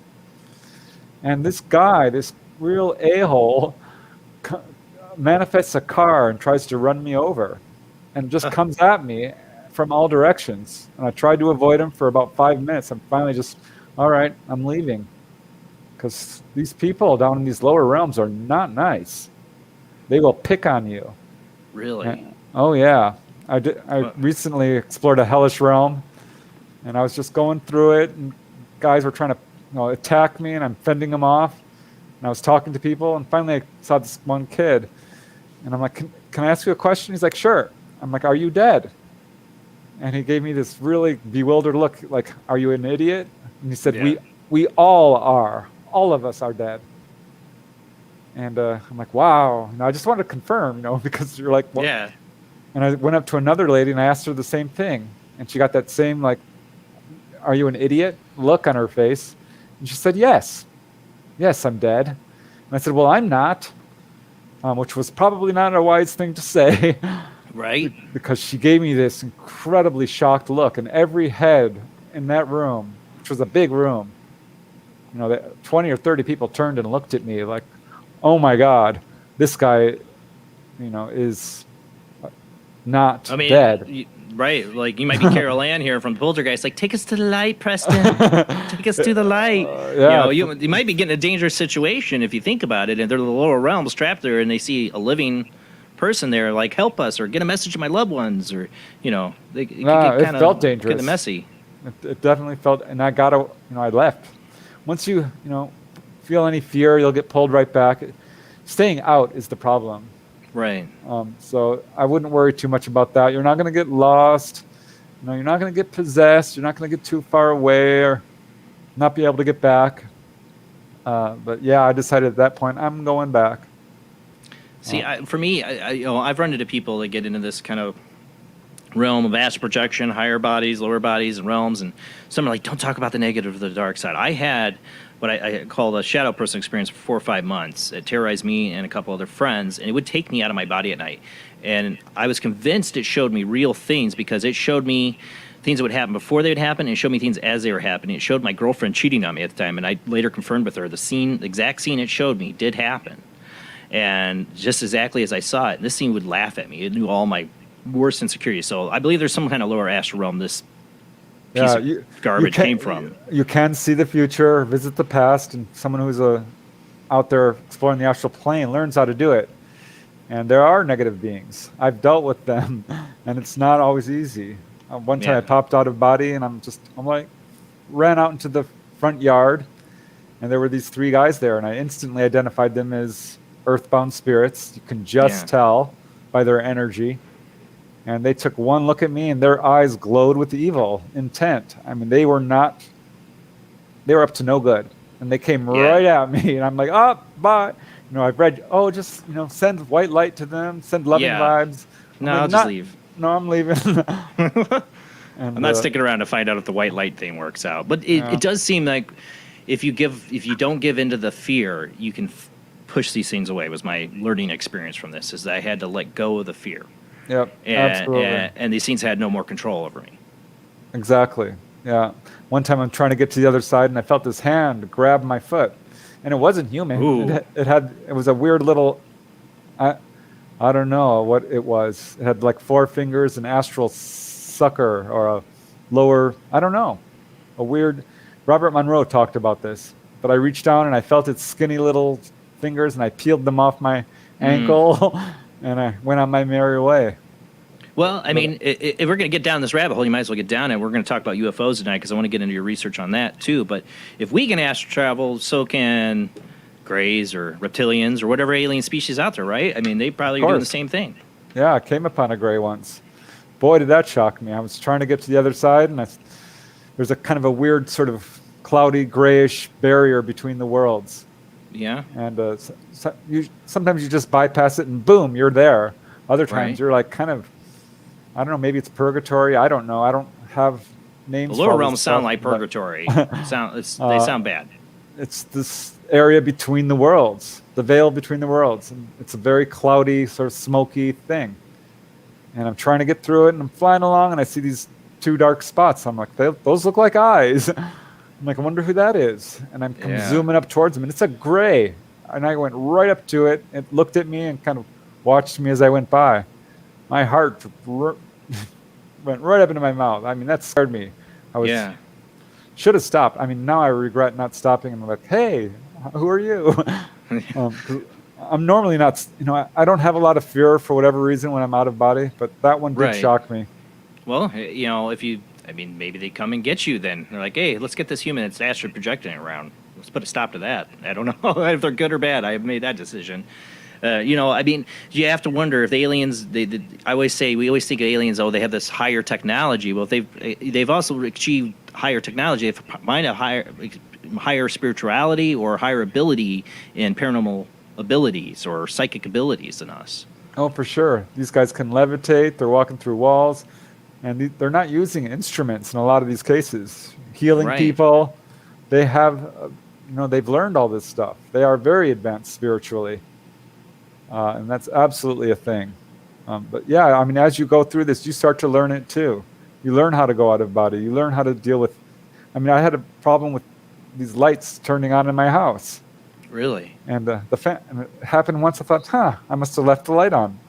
But when it happened again, I'm like, well, I know I didn't leave it on that time. And when it happened 4 or 5 times and the fan was on, I'm like, all right, who's doing this? And one day popped out of body. I'm like, okay, let's explore my house. I think there might be someone in here. I had a medium, a couple of them actually, tell me that, oh, your house is haunted. I'm like, yeah, I'm pretty sure it is.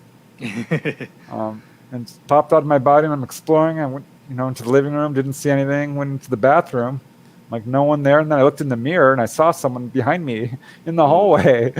And I whirled around, and I zoomed up to him. I'm like, hey, what's your name? He says, my name is Mac.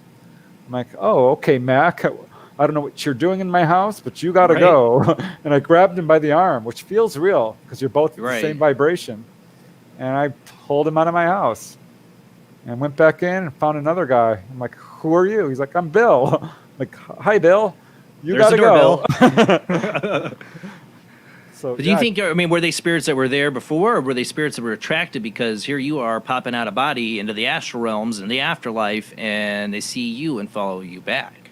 I'm not trying to be negative about. I don't think people can have. I don't think it's dangerous to astral project. I'm not trying to say that, but there is this phenomenon where people have thought they've gathered spirits to them from traveling. Right. Well, some people do think it's dangerous. I scoured the literature, and I could not find any real examples of danger. I found the opposite. I've got 20 cases of people who were physically healed of cuts and bruises, colds and flus, sarcoidosis, a chronic liver disease, multiple sclerosis. I could go on. There are benefits, and it's as safe as sleeping. You are doing astral travel every night. Everybody is. I believe that. I so believe that. These flying dreams are half remembered out-of-body experiences. I want to get back to that, Preston, so bad. I used to have them so much, especially in my early 20s. Not after my shadow person experience where he ripped me out of my body, I would have a lot of these out-of-body experiences and dreams, and I two very past life vivid dreams, and I convinced they were out-of-body. Some were alien, too, related, but and I've never been sure, is that just me astrally projecting in my sleep and seeing stuff? I've seen the future. I want to be able to do what you do and physically do it on, I don't want to say on command, but like to intentively do it. Yeah, well, I can't do it on command. There are times I can. Yeah. Sort of comes and goes. But yeah, one time I just laid down in bed. I was completely awake. I haven't even closed my eyes when I felt the vibratory state, as it's called. vibrations start pulsing through you. I'm like, holy cow, I'm gonna fly out of my body right now. And it was the first time I actually kept my eyes open and did it. And zoom, I popped out. And you just start to do all these experiments. It's really cool. Someone asked me, what are you wearing when you're out of body? I'm like, I never checked. That's a good question. Yeah, that's a good question. I mean, like, are you naked? No. Are you wearing your Sunday best? What do you decide to wear? It's just a projection of you, right? I mean, that's what it is. Yeah, well, you see people dressed up in all kinds of costumes on the other side, and I never really thought about it. So I popped out of body and I looked down. And I'm like, oh, I'm dressed up in my work clothes, my button-down shirt that I wear to work. So yeah, I dress up to go out of body. So you wear just the button-up shirt, nothing fancy, not like kids on Fortnite with their fancy avatars and stuff. But that's the thing. I always say, in life and entertainment and what we do, kind of can sometimes mimic maybe what is built into us as what we know life is. We make video games, and we make these lives in these video games, and they have avatars, and we hop in and we change. Is that, are we the video game here? And there's another aspect, like, is that just a reflection of, what reality is, or a matrix? I'm not saying we're living in a simulation, but it's kind of like a simulation. If you've played those video games where you have an avatar, it's just like that, except you're living it. You are walking into a live movie, a live video game, and you can live out any fantasy you want. You name it, you can do it. That's a fun early thing to do. I think a lot of beginners do that. Another thing you'll find yourself doing is trying to move objects. I never was able to do it, but I know people who have. Really? But so their astral body can move an object in somebody's house. Yep. That's kind of scary. And I've often tried to visit people who are alive. My brothers and sisters, I'd be in front of them. I'm like, hey, do you see me? Hello, I'm right in front of you. Right. Never they can't could see me. Nope. Finally, I met this lady who has had astral body experiences. Yeah. And I'm like, I think I'll go to her house. And I didn't tell her. I probably should have, but I'm a little mischievous at times. Yeah. And she lived in Florida, lives in Florida, and I'm like, okay, take me to her house. You set the intention, and a lot of people have spirit guides who guide them. Robert Monroe always did. Yeah. I don't always. I think they're probably there. You do have guides and guardians, but I perceive myself to be alone most of the time. So I'm flying across the U.S., and then boom, you kind of teleport, and you're there. And I land in her garage, and there's a guy sitting in her garage in a lawn chair. And I walk up to him. I'm like, hey, who are you? And he's like, oh, my name's, what was it? Hank, I think he said, or Henry. Yeah. And I'm like, oh. And he was just kind of sitting there.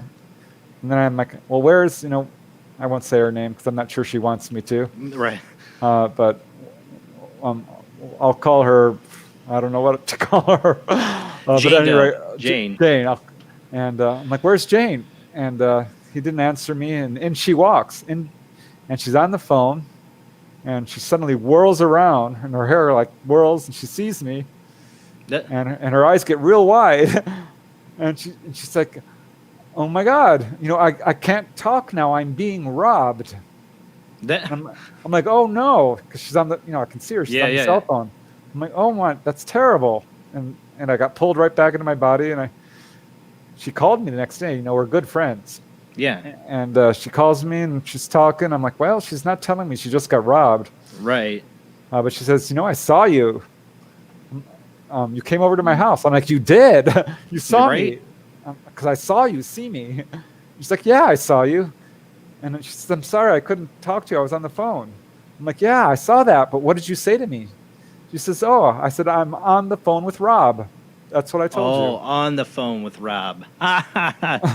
So, well, I thought she was seeing an intruder. Oh, geez. No, but that's pretty close. I mean, that's pretty dang close. And the fact that she saw you, and so do you think, like, if she tried to astral project to you, because you said she does it, and that's probably how she's able to see you. If she did that to you, you might see her because of your thin Funny veil. You should say that.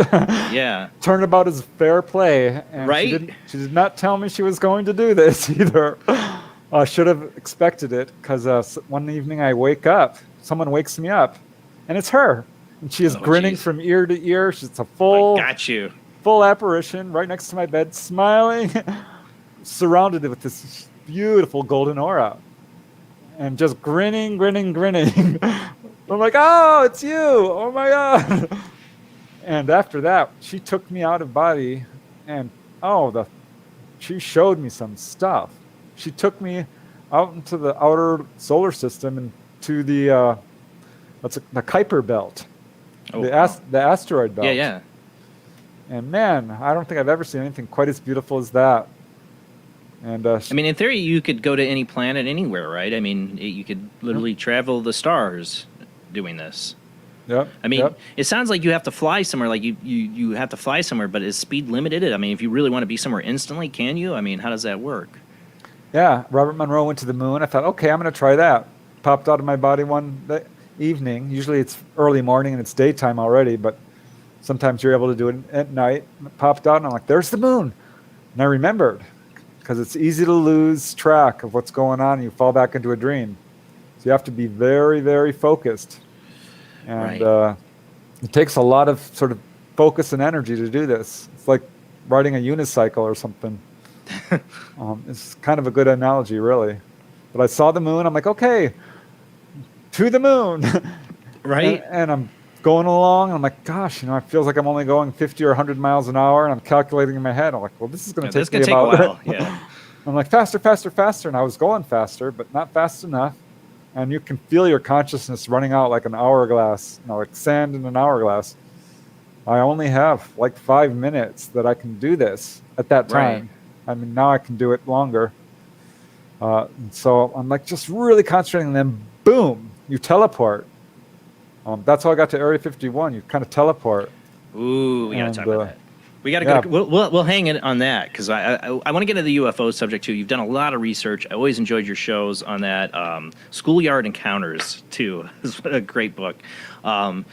You've written a lot, and I think what your newest one is Wondrous 25 True UFO Encounters. Is that your newest one? That's right.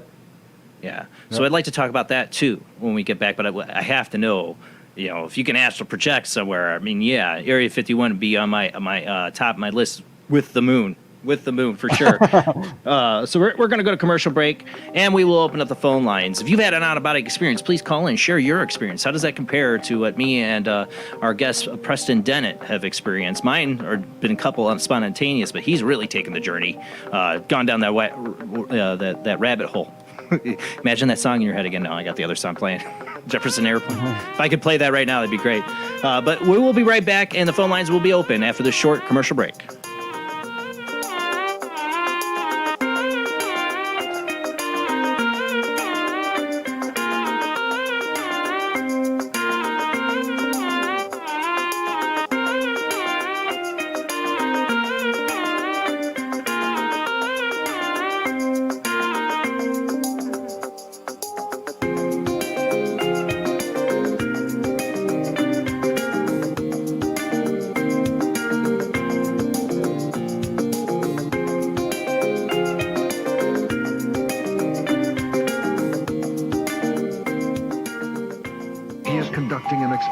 Into the combined effects of sensory deprivation and hallucinatory drugs. The subject of the experiment is himself, and the experiment is out of control. Ken Russell's Altered States, a film that must not be missed, is in the West End now. Altered States, Certificate X. Do you wish for more paranormal and spiritual content? The Paranormal Chronicles magazine is a free digital magazine crammed with the very best in paranormal and spiritual articles and features. No sign-up, no subscription, just free reading and knowledge for you. Read today at www.theparanormalchronicles.com/magazine.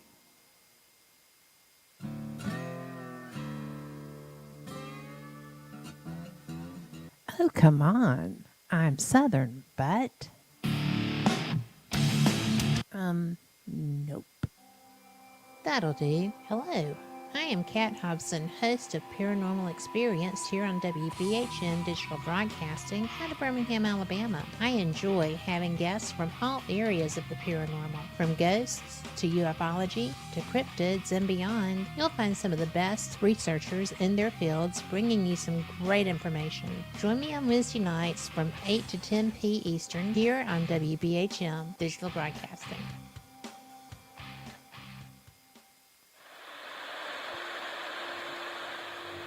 Join us every Wednesday night at midnight Eastern Standard Time for Weird Wednesday at the live stream with your hosts Jamie, the Living Dead Girl, and Rob, the Phantom, where we'll talk about all things paranormal, including zodiac, astrology, tarot card and oracle card readings, live ghost boxing and spirit communication, where we'll do Voices from Beyond, the Cold Case Files. So we hope you join us live on Facebook and YouTube every Wednesday night at midnight Eastern Standard Time. We hope to see you there. Bye-bye.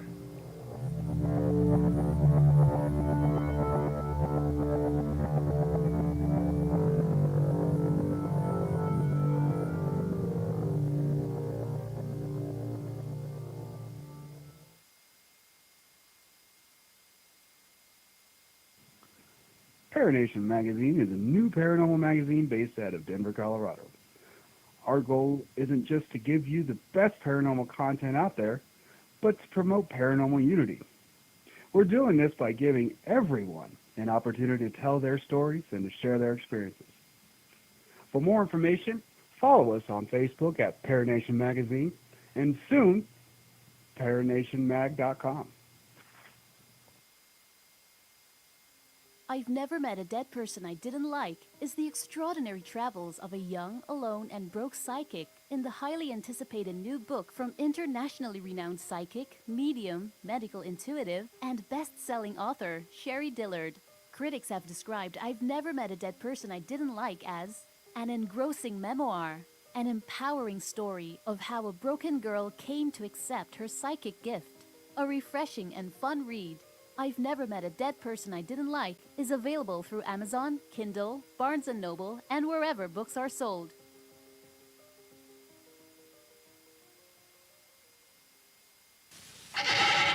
Edgar Allan Poe wrote Spirits of the Dead with a pen dipped in warm blood. You will see the ultimate in terror with this important all-star cast. Brigitte Bardot, Alain Delon, Jane Fonda, Terence Stamp, and Peter Fonda in Edgar Allan Poe's Spirits of the Dead. Only Poe's demented genius could bring to the screen such horror and evil. Spirits of the Dead stars Brigitte Bardot, Alain Delon, Jane Fonda, Terence Stamp, and Peter Fonda. Directed by three masters of the cinema, Federico Fellini, Louis Malle, and Roger Vadim. Spirits of the Dead is an adventure in terror beyond your wildest nightmares. Spirits of the Dead in color is rated R.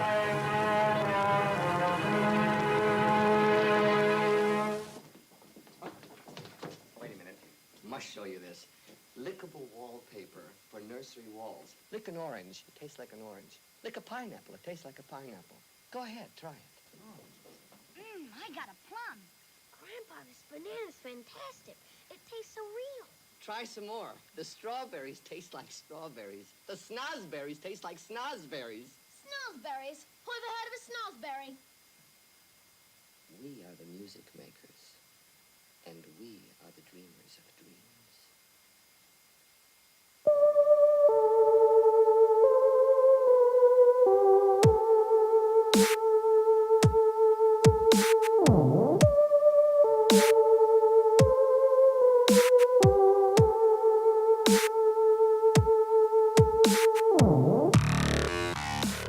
You're listening to Paranormal Soup, bringing you the weird every Sunday night. Call into the show and join the discussion. The call-in lines are 219-230-4444 or 260-225-9419 or by Skype caller ID OOJBland00 or JBland Paranormal Soup. And now to your host, Jason Bland. Tonight's guest is Preston Dennett. We're talking, of course, right now, we've been getting I had to really get into the astral projection subject with him, listening in previous interviews and that. It's just such a fascinating topic. I've had my own experiences. If you've had your experiences, you can call in. Phone lines are open. I got somebody already waiting on hold. We will get you in just a few minutes. But tell us, have you had an out-of-body experience? Yeah, and of course, we're going to get in the UFO subject. His latest book, Wondrous, 25 True UFO Encounters. He's written a lot of books on UFO encounters, and I'd love to hear his research on that and get into the UFO subject course tonight. We got to get into that. But I couldn't help but talk about astral projection. It's such a fascinating subject, and I'd love to hear your guys' experience, be it UFO, be it astral projection, whatever you want to ask Preston Dennett tonight. Now's your time. Call in. The lines are open. Let's go ahead and get back to our guest.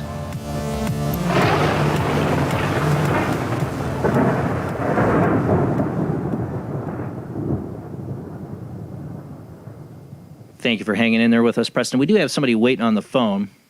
I guess we can go ahead and take his phone call if you're all right with that. And I want to get into the Area 51 astral projection thing. So I got to know what you saw there. But this guy's, whoever this is, I don't know who, has been waiting on the line. So we got 850 area code. Who do we got? Hi, I'm actually Dolly Saverin, and I'm Preston's friend. Oh, well, and I thought I'd call and say hi. Oh, hello. It's nice to meet you. Dolly, hi. Yeah, she's the one. Hey. She's the one I visited in Florida. I'm the one who astral projects. So you're Jane Doe. Yeah. So I guess you didn't have to worry about revealing her name since she's calling in. Well, thank you so much for calling in. That is awesome. Yeah, you're welcome. I wanted to bring up the elephant in the room and ask him a question on air. Please. How many people can do what he does, and you do, apparently, and I do, and how easy would it be for them to learn,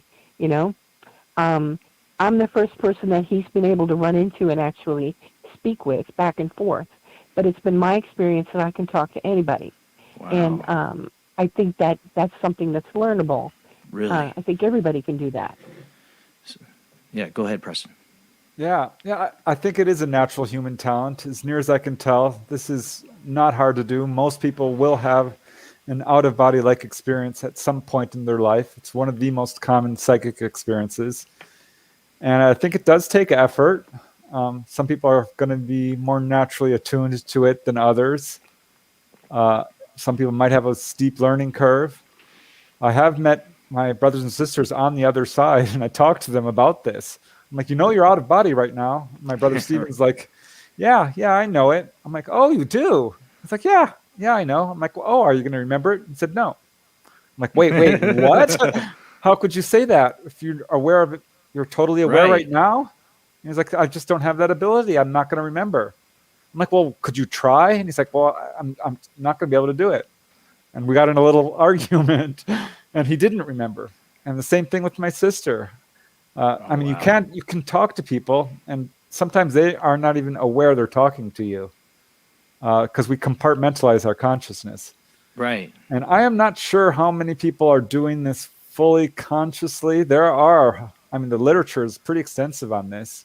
Well, like a living haunting. They call it like the living ghost, like somebody being haunted by somebody who's not dead, but they're astral travel. Yeah, absolutely. Anyone can do this. I think if you put forth the effort, I am convinced anyone can do this. It's not hard. It's a little scary at first, but it's like learning a new language, kind of learning a new computer program, a musical instrument. You have to put forth the effort. And if you do, the more effort you put forth, I think you will be successful at it. I agree. For me, Dolly, I don't... and it does... Oh, go ahead. Sorry. Go ahead. I was going to say, for me, mine have all been spontaneous. And I had a really negative experience with a shadow being that would rip me out of my body. And I think it's made me scared sometimes when I've tried to do it on my own. I kind of drudges up that negative experience. So I'm trying to find a way to get beyond that and get back into doing it. If you set the intention before you begin, in other words, you intend for things to go a certain way, and that's the way you want them to happen, your will alone will actually facilitate you in that.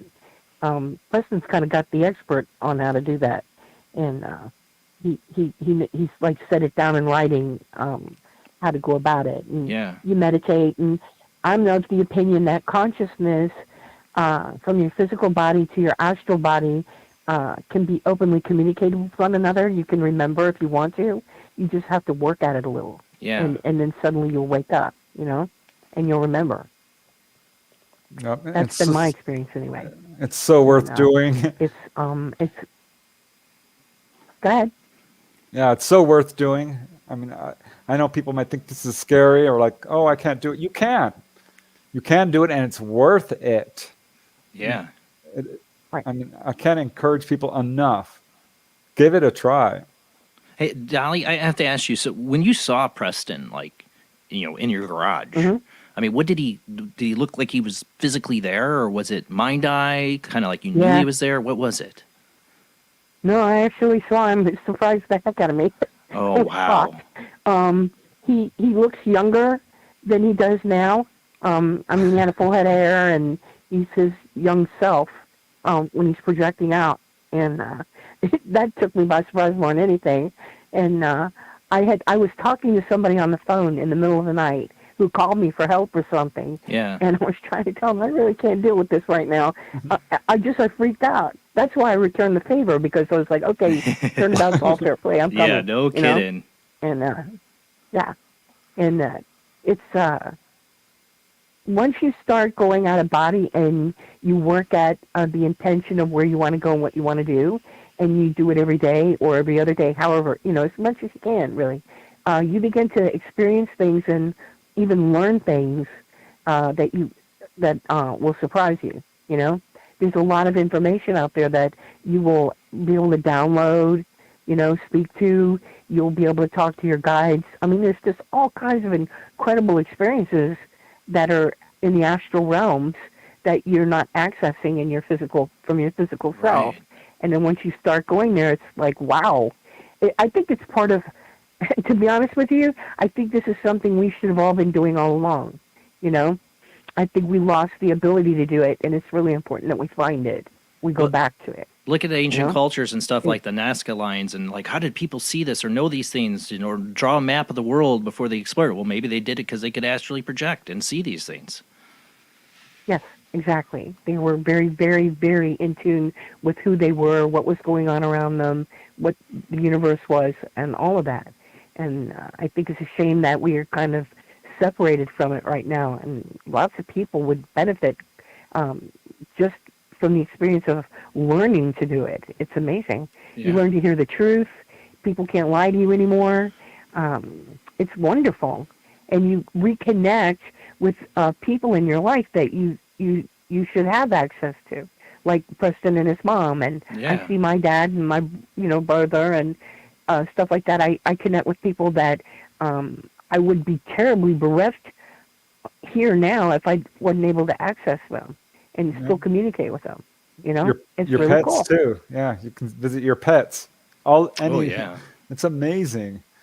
And I think Dolly's right. It would change the world. There would be no more wars because you become connected. You realize how closely connected we all are. I think it's crucial that everyone starts learning how to do this. It would completely change the world if everyone did. It'll change your perspective for sure. Well, Dolly, thank you so much for calling in. It's a true You're honor. welcome. Okay.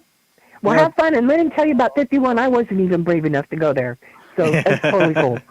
And bye. Bye. See you later. Bye. What I think of, too, is like the remote viewing programs with Indigo Swan when they had, like, the classic story of he remote viewed the moon. And then, the aliens based on the moon, the aliens realized he's there. Like, there was a connection or something. He kind of, like, I don't want to say a threat, but like, oh, I got to get out of here. Or if I remember the story right, like he basically, they saw him or recognized that he was astral projecting. You're talking about Area 51. It's probably around the, same lines. Like, can you be seen there by other entities or aliens, or are there aliens there? I mean, I got to hear this experience. Yeah. Well, I've heard other people have done it. And there was an article about Fate Magazine where they asked people to psychically go to Area 51, remote view it, go out of body, give us your clairvoyant impressions. Right. And a bunch of people did it. I thought, well, if they can do it, so can I. And some of them were seen by gray aliens there. And in that article, they confirmed pretty much what all the whistleblowers, Bob Lazar, and stuff are saying. So I thought, okay, let's try this. Popped out of my body. I'm like, okay, what was it I wanted to do? And it hit me. I'm like, yeah, Area 51. And zoom, I started flying there, and then boom, you hit a barrier and you pop out. I'm coming in for a landing over Groom Lake. It's amazing. You could see all the hangars. I saw guys in military fatigues. It was much bigger than I thought. I thought to myself, okay, let's go inside. Let's see what's down there. And I wonder if I'll see aliens. And I got a big flash of fear, and that pulled me right back. I was pretty upset. So I went back, and I got inside the second time. And this, we'll say, was remembered partially in a kind of a dream recall. But when you're having an out-of-body experience because there's a certain flavor to it. But at any rate, I was in there, and this time I did have a guide along with a couple of other people. And it was huge. This was like how would I describe it? Like a mall turned upside down, like Empire State Building or something. I mean, it was huge, but underground, just vast corridors and big rooms, very dark energy. And it was very uncomfortable for me. So I was like stuck, like glued to this guide who I couldn't really see. Because I was really focused on my surroundings. Is this an Area 51 spiritual tour guide? I mean, like, who's leading you? Who's your guy? Yeah, I wish I could tell you. Sometimes here's the reptilian people's eggs on the right, and so you an entity already recognized you there. I'm going to show you around. Yep. Me and a couple of other people, and we went down this corridor, and I was going in and out a little bit because the energy was very thick and dense and negative. I didn't like it. That's not good. That doesn't sound good. Yeah, and finally we got pulled. We were down several levels. I had that very strong impression, and we got pulled. He's like, this is what we want you to see. And they took me to this room where there was, and this busted me up. I mean, this broke my heart. It's kind of hard to talk about. There was this man there who was very short. I'm going to say maybe 4 feet tall. And genetically damaged, genetically deformed. Ooh. And I had the instant impression like this person was part of a genetic experiment, and he's lived his entire life here. He's used as a slave. He's a worker, and did not look human. I mean, he was human, but he was so very badly genetically deformed that he limped. His body was misshapen. It wasn't symmetrical. His face was completely distorted. Was he hairless or was he? What was he? Hairless? Yep. Did not have hair. I had the impression he was essentially human. I did not feel like he was an alien. But maybe hybrid? Could be. Gone wrong? Could very well be. He did not look right. But I knew that this was a guy who'd lived his entire life down there. And it broke my heart. Because he was innocent. This was an innocent person with a real soul. And I wanted to run up and hug him and take him out of there and rescue him, and I couldn't. And they wanted me to know that this was going on. The people who took me there, or guided me, wanted me to know that this is what's going on down there. Not good stuff. No, I'm like, okay, I know, I'm leaving. I couldn't take it anymore. Once I saw him and he locked gazes with me, and I just saw the suffering he was going through. I couldn't take it. Yeah. Because you feel what other people feel on the other side. Well, you hear in the UFO circles the stories of Area 51 and Dulce and these genetic experimentations going on, just all kinds of things going on that sound like you said. The feeling would be negative. It would be negative. It would be horrible. It's like the scene in Alien Resurrection when Sigourney Weaver comes in and sees all the genetic copies of herself, loses it and burns them down. That's what I feel like we'd see if we went into one of these facilities. We'd see something grotesque like that they're playing God. But is it us or is it aliens playing God there? Or both? I think I think it's mostly the humans who are doing the bad stuff, honestly. But that was my impression. That was my experience. Right. But I know there are different levels there where they reverse engineer craft, one where they do biological warfare, one where they do genetic engineering, and that was the level I was at. And I didn't like it. Yeah, it was horrific. Right. I didn't go back. Bad. Yeah, exactly. Now, when you went to the moon, did you see any base on the moon or anything like that, like Indigo Swan? When you said you'd gone to the moon, I did, and I'm not sure what to make of it because I had an experience with that too, like a very vivid dream of an alien base on a moon once. Yep, there was genetic experiments going on, and it upset me again. See, that's what I saw there. I saw a person who had limbs that were extremely long, like they were like stilts, like they would walk with their arms and their legs like person. In this that's one of the things that scarred me. Like the different beings walk around. There was this one. It was like a person, but their limbs were extended out, like really weird. Yeah, like it was just weird. Yeah, I think a person's emotions does have a tendency to sort of color your perception. And so if you have a strong fear reaction, you might think, oh, this is bad. Yeah. Let's get out of here. It might not be. Yeah. So, yeah, things look a little different when you're out of body. Initially, it was very dreamlike for me. Yeah. I'm like wandering around, like, am I going crazy? Maybe I'm just crazy. You're not. But you sort of think this. And finally, I'm like, I need to get proof. I need to somehow get proof that I'm actually out of body. And I was able to do it. I was flying around near my home, and I flew into the LA River, which was by my home where I lived at that time.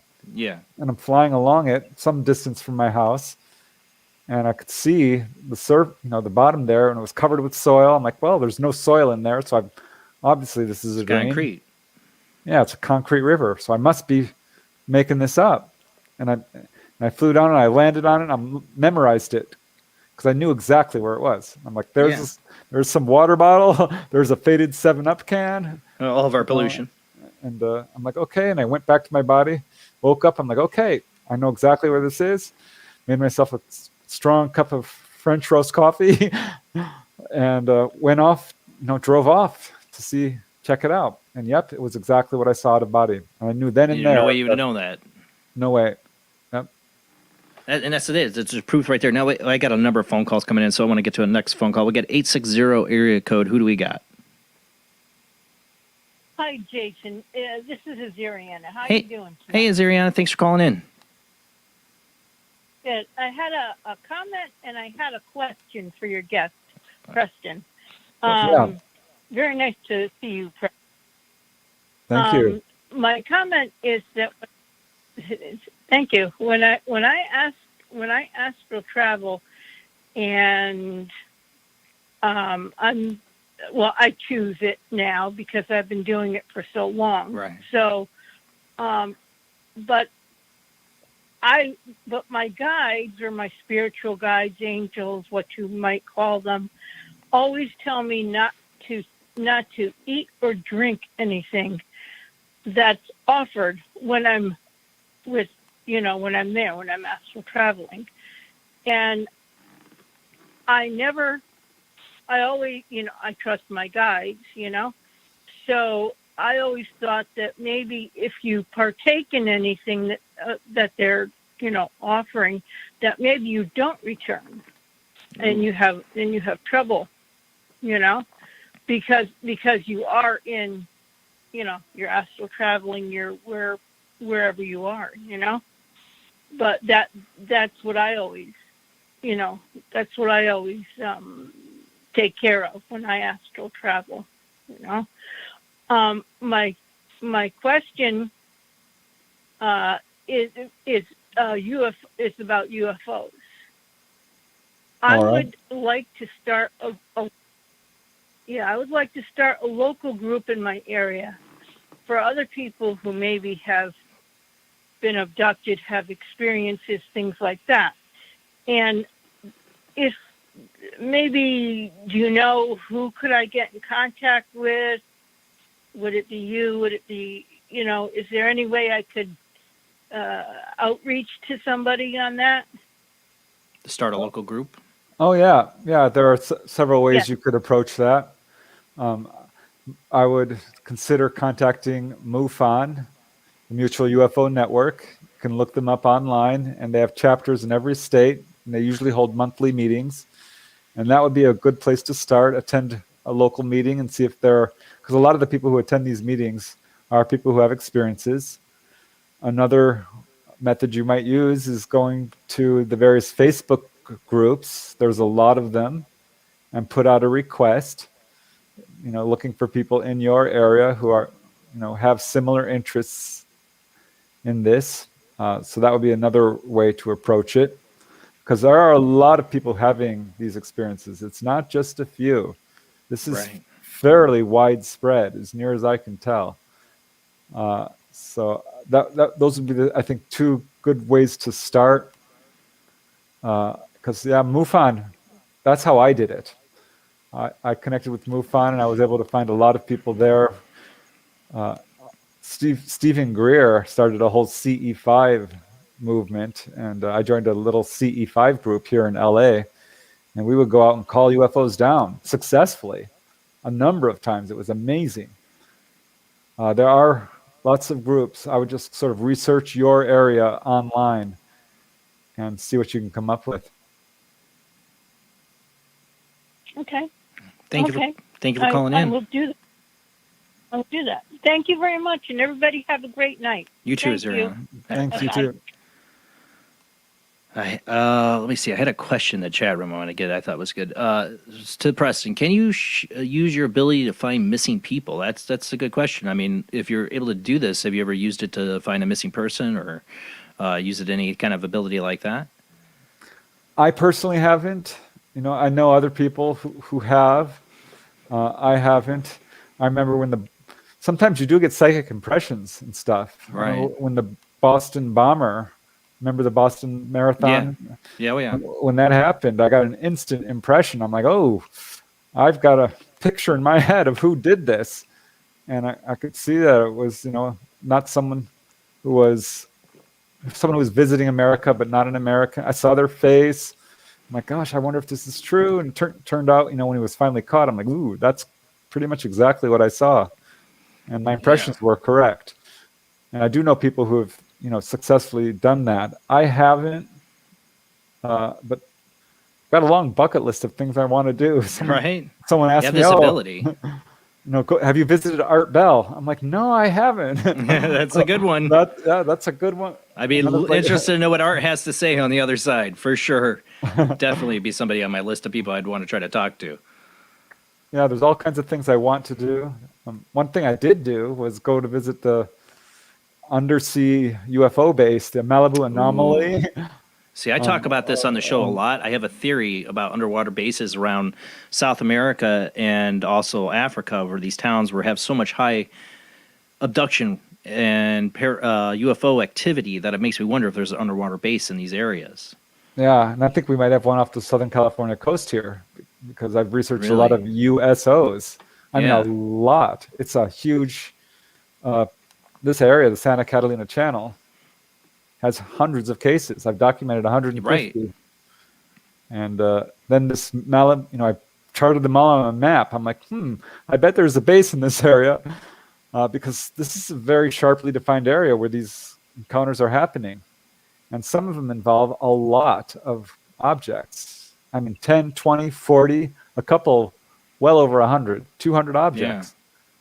Yeah. And there are some people who've been, taken by UFOs and not taken on board. They're taken to an underground base. So I kind of developed this theory that there might be a base in there. And that's when this Malibu Anomaly showed up online. Images of it went viral on the internet. I think I've seen that. Yeah, I've seen it. Yep. It looks like a structure underwater. Yeah. Got a flat top, columns. Yeah. Looks like a tunnel. Yep. So that was on my bucket list for years. And it's hard, to do the physical world. It's much easier to do the other side. And you're going underwater. So I finally did it. I'm like, okay, let's go there, which is not far from where I live. It's 20 miles. And I flew over the Santa Monica Mountains there and dove into the water. I'm like, wow, this is amazing. And I'm zooming through the water. I can see fish, not nearly as many fish as I would hoped would be there. But I saw them, and then I came upon this, to this anomaly. It started to get really dark down there. Right. You're pretty far below the ocean.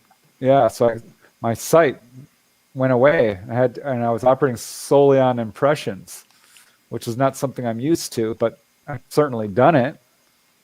And so I'm trying to call forth my impressions of what this is.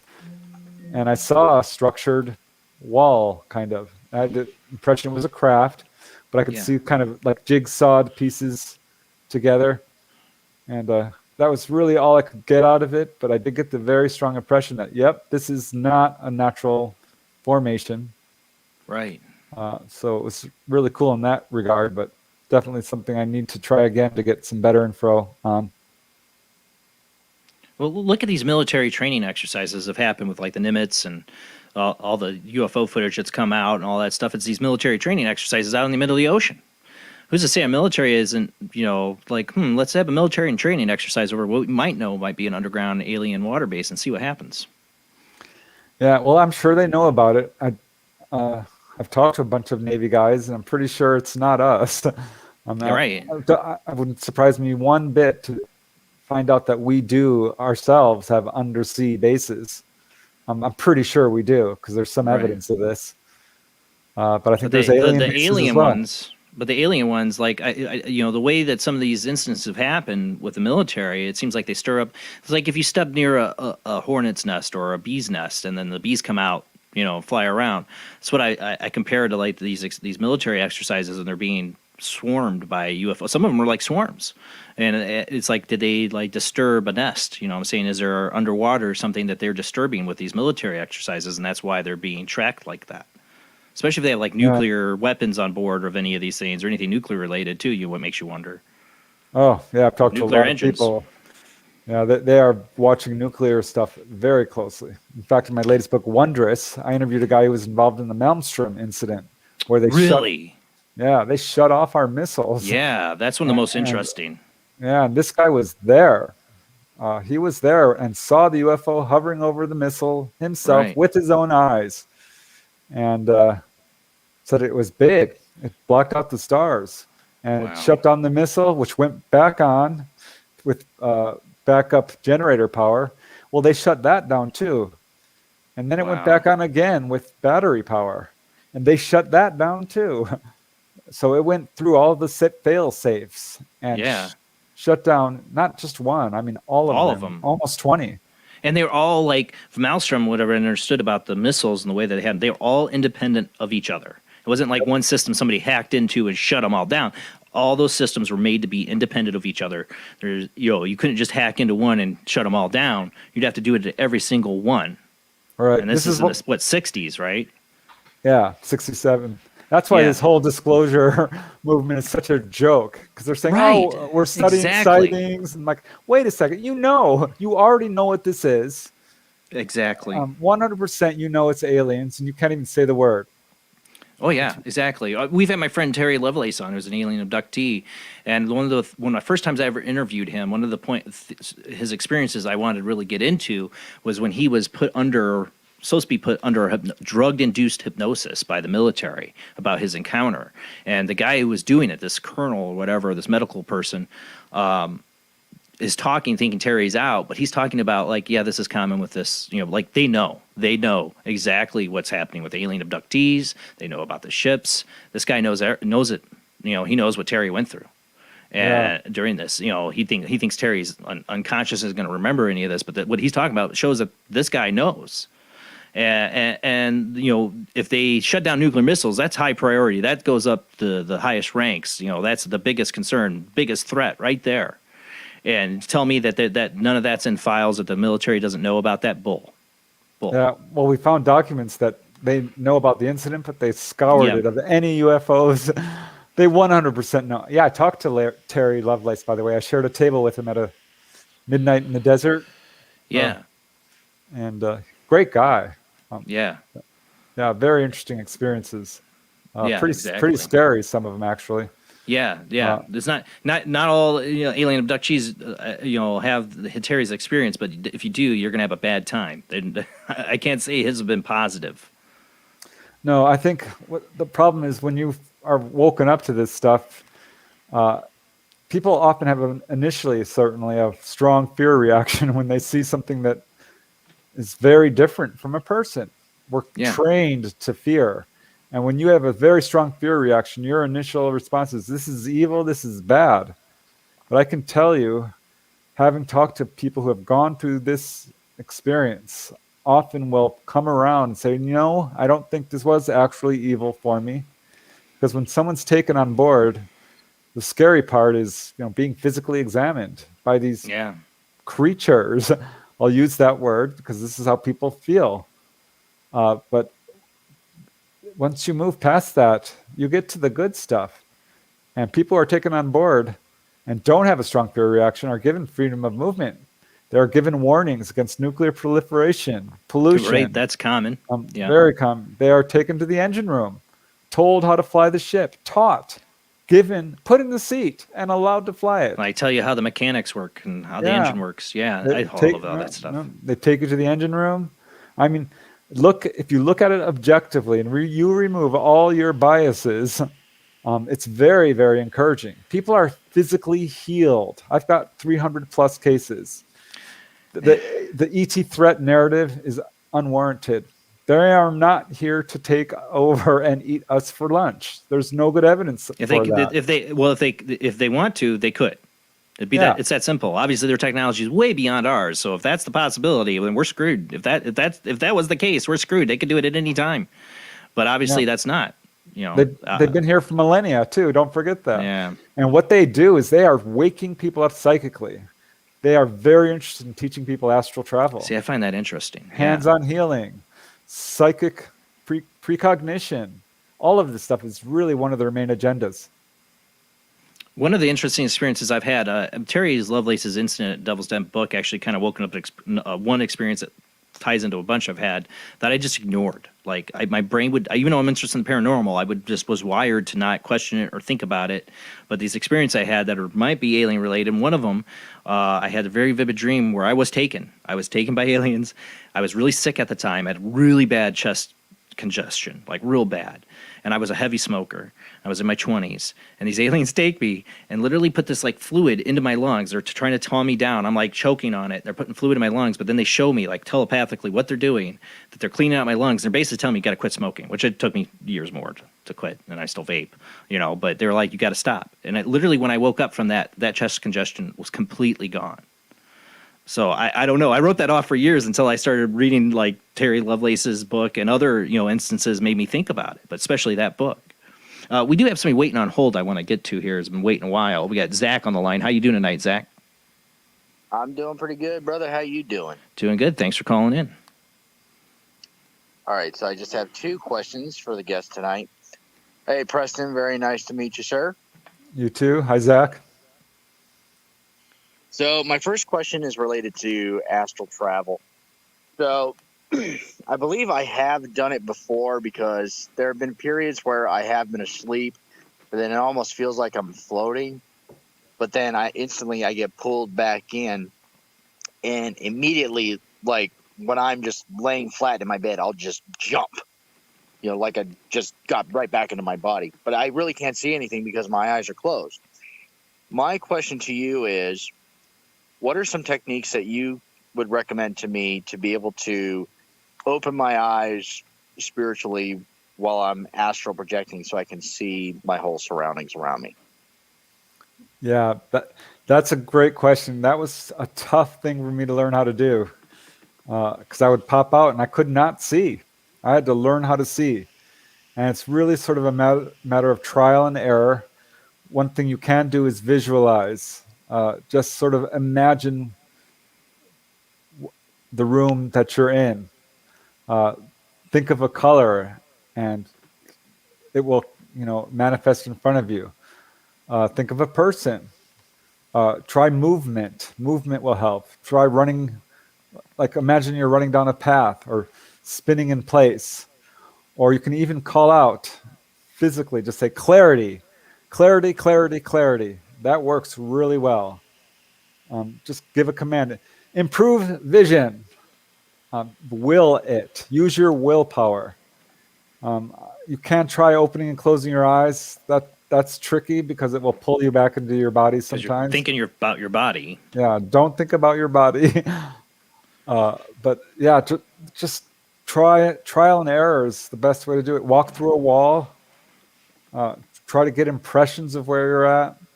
You can feel things. You can taste things. You can see things. It's just you have to use your inner senses.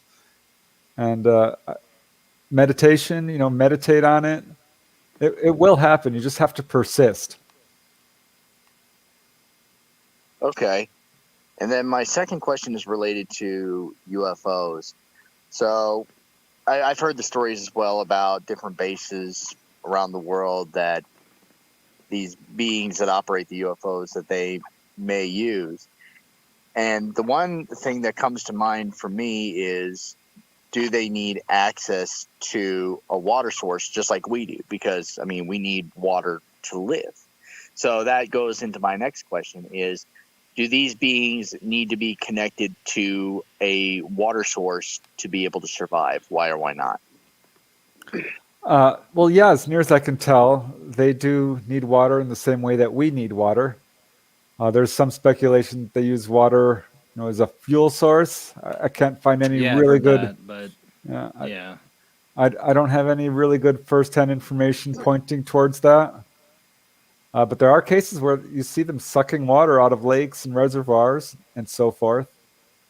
So I think they use water as much in the same way we do. I have talked to people who've seen tanks of water inside UFOs. They are beings like us. They are physical beings who eat and, drink just like we do. So I think that would probably be one of the draws. But it's possible they do have uses for water that we don't understand. But as near as I can tell, water is a very important resource for all entities and all physical beings within the physical plane. And they are physical. They do have access to the other side and able to travel through other dimensions and, do all sorts of things with time and stuff. But they are physical beings as well. So I think they need water just like we do. Okay, well, those are all the questions. This is what contactees have told me, actually. Yeah, I've heard it too. All right. Well, those are all the questions that I had. Thank you so much, Preston, for answering my questions for me. I'm definitely going to take your advice to heart whenever it comes to astral travel. You say clarity. That will do it. Or improved vision. That works. My ultimate goal when I astral travel is to, manifest myself in a nice Italian suit, because if I'm going to astral travel, I want to dress for the occasion. Got to do it in style, right? Oh, you will look good when you astral travel. You should see me, man. I am buff. My hair comes back. I look young, man. Yeah, I'll definitely get rid of the dad bod. My astral body. Get the actual muscles and the six-pack abs. Well, Zach, thanks for calling in, bud. All right, everybody. Have a good night. You too, bud. I remember one, oh God, it's an old UFO case where a farmer or somebody had gotten like food given to him when he'd given water to an alien that needed water. He gave him water. The alien needed water, and he gave him like a food chip or something like that. Yep. Joe Simonton. Yep. Yeah. And then they tested it. They found no salt of any kind. And they found like common like vegetable like material, but it was devoid of salt, which is basically impossible, like of any kind of salt, protein of any kind, because everything on Earth has got we got salt in us. Everything here is because of the ocean's huge, everything's got salt of some kind in it, and then this food product didn't. And the speculation was, there were the aliens, coming from a different planet, is salt poisonous to them? And you go back to like the ancient traditions of fairies, throw salt around you, or evil spirits to put a salt ring around you. That salt was poisonous to evil spirits or other spirits from the other side. It makes you wonder if that was like aliens they're talking about. They're allergic to salt. Never thought of that, but I do know of that case. The alien pancakes is what. Yeah, alien pancakes. That's it. Yeah.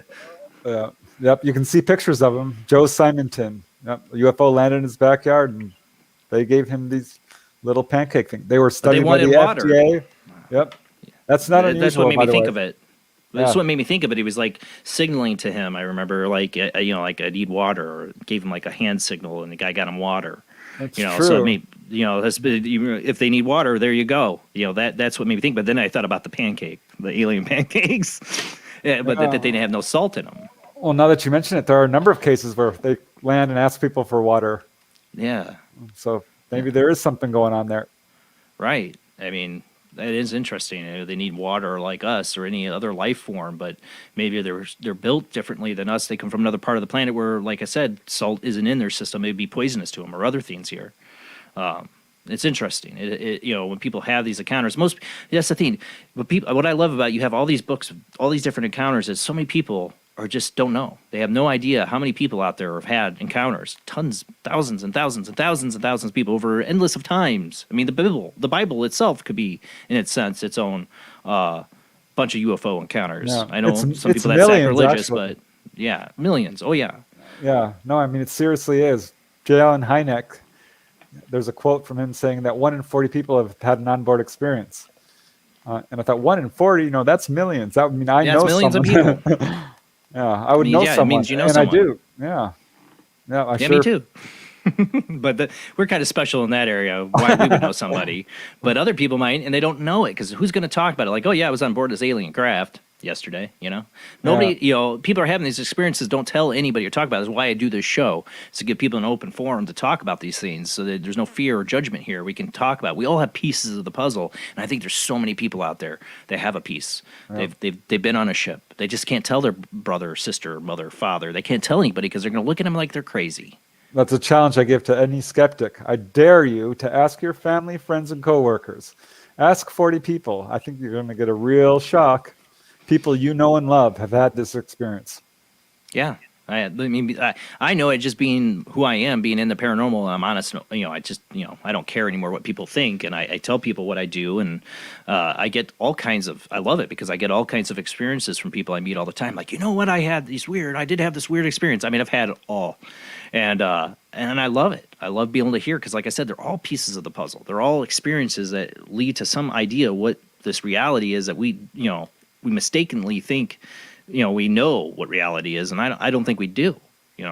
I guess I took the red pill, in the Matrix. I see there's something more, and that gets me too. Like the astral projection, the past life encounters, or seeing people stuck on the other side, or the lower astral realms. Do you think we're living in a imperfect system? Like there's something wrong, in a way, because if souls are trapped in a purgatory or hell, or we trap ourselves there, but like there's something that we don't understand the basics of our reality. It seems like there has to be something wrong with the system, or something interfering with us having this knowledge. Well, as near as I can tell, coming to Earth is quite a challenge, and people who go through the Earth school system are very well respected. Robert Monroe talked about this. Going to Earth is not easy. We are going down to a very low level of vibration here. And this is the problem that causes our consciousness to become compartmentalized. We have profound amnesia. We forget our source. We don't realize we are infinite beings. People say, oh, how old are you? Oh, I'm 20, I'm 30, I'm 40. Well, hold on a second. You are much older than you think you are. You are actually infinite. You didn't start here on Earth, and you're not ending here on Earth. We are doing this sort of, astral projection is a misnomer. We are actually projecting down here. We're the projections. Yes, that's the truth. And we're coming down here, we're projecting for a period of years. It's really just a blip in the radar of our true selves. And once we get to the other side, that all those memories come rushing back to a certain extent. I think once you fully wake up on the other side, you'll realize this. But actually we are projecting down here into the physical world. And a lot of the problems we have are because of this. We're pioneers. We are doing stuff a lot of entities don't do. A lot of people have never incarnated into the physical world ever.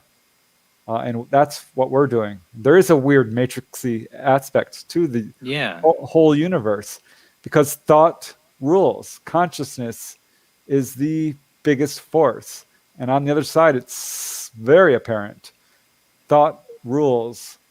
Here, it takes a while to manifest. We can't just control things by thinking about it. Right.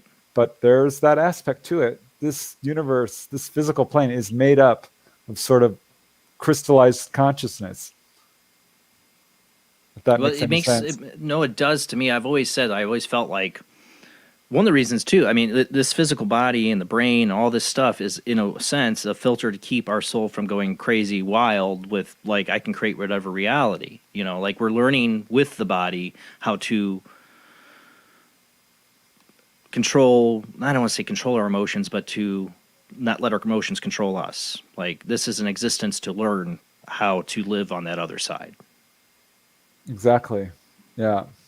It's really cool. It's a very special thing to be human because we get to feel things and experience things you cannot experience on the other side. There is no pain on the other side, or loss, or individuality, yes, but it's different. You're very connected. But the stuff you experience here, you cannot experience in the same way on the other side. Well, just getting into the past life realm, the visions I had, I was those people. I mean, here I am, Jason Bland, myself, my ego, my personality. But when I had those visions, I was that little girl. It's a totally different personality, but maybe it has some of the aspects of this personality. I don't know. And I was a Buddhist monk in another one, but I was those people, those feelings. I was them. Yep. I relived that. That means you're so much more than just this ego or this personality. If you've been these other personalities, you know, what does that mean? What are you down? What makes the real you? You know, what's the real kernel of you? If these are just, you know, avatars of our existence that we reincarnate into, what makes us really us? What is the inner higher you? Yeah, I think it's just basically we're changing names. You know, people change their names all the time. Native Americans would do that at each stage in their life, change their name. And it's kind of like what we're doing. We're changing our clothes. We're changing our name. We're changing our bodies. It's still us. Yeah, it's still our personality. You will never be extinguished because you're going to be you forever. You're an inviolate, autonomous entity that cannot be destroyed. I had a Christian best friend, and in high school in our 20s, and we would talk about this stuff. And his thing is like, oh, I don't believe in past lives, and his idea is going to heaven. And, it's a Christian religion, and I was telling him, well, I do believe in past lives, and I had my experiences. And he's like, well, if you're somebody else in another life, and then you come here and you don't remember anything, then what's the point? I mean, you are your memories. I go, well, if I knocked you out, hit you over the head, and you had amnesia, and you don't remember you're this person, but I wake you up and you're talking to me and having conscious experience, are you still you? Even though you can't remember any of your history or past. Because people do have amnesia, and you're right. Because, you think back to your memories. I was a different person when I was a teenager. I was a different person when I was a 20-year-old. I look at my children growing up, my sons, and I think about it when I hug them or snuggle with them. Like, they're only going to be this. My 5-year-old's only going to be 5-year-old right now. Eventually he's going to be 20. He's going to be 30. I hope I get to see all of it. But they're only this person at this time. They're going to be a different person. It's them still, but they're different. I think about that with my 9-year-old. I remember when he was just 4 years old or 3 years old. He's a different person now, but he's still the same person. Yeah, and you will see all of it, no matter where you're at. On the other side, they see us.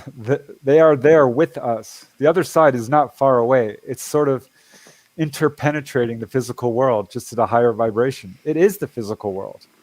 Can I ask your opinion on one vision before we go to commercial break? One of the most disturbing ones I had recently. I've been trying to get myself back in doing things to have myself have more vivid dreams and dream recall. I'm working on that and trying to document my dreams. And one of the ones I had right before the COVID,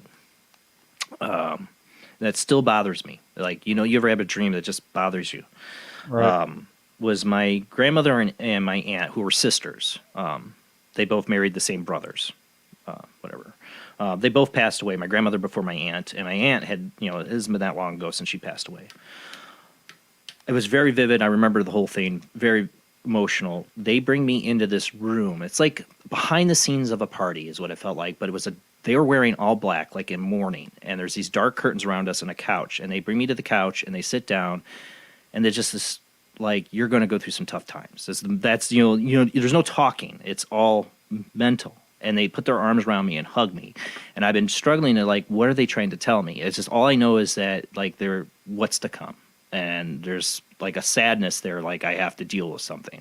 And it's bothered the heck out of me, especially not long after that we started getting into the COVID thing and everything going on in the world. I'm like, is it about that? What is it about? What's going to happen? I had that. It was, one of those scenes I woke up from, so I could feel it in my soul that I had this, that was them. Yeah, I mean, that's what it sounds like. I remember before COVID hit, I was in tears for a month, and I couldn't feel, I'm like, something bad is coming. Yeah. And, when people pass away that I'm close to, I felt it. I remember one time I was at work, and I was taking my break, and it just hit me. I'm like, oh, someone has died. Someone I know has died. And I was, beside myself. Yeah. And it turned out to be true. It was not someone I knew super well, but it was a good friend's father, my dad's friend. You get a feeling. When you start to connect to the other side, you often get warnings of upcoming things, good and bad. And knowledge is power. People say, oh, I don't want to know. It is definitely helpful, I think, and lessens the blow. It allows you to prepare. I was able to get food before our grocery stores were stripped clean. Yeah.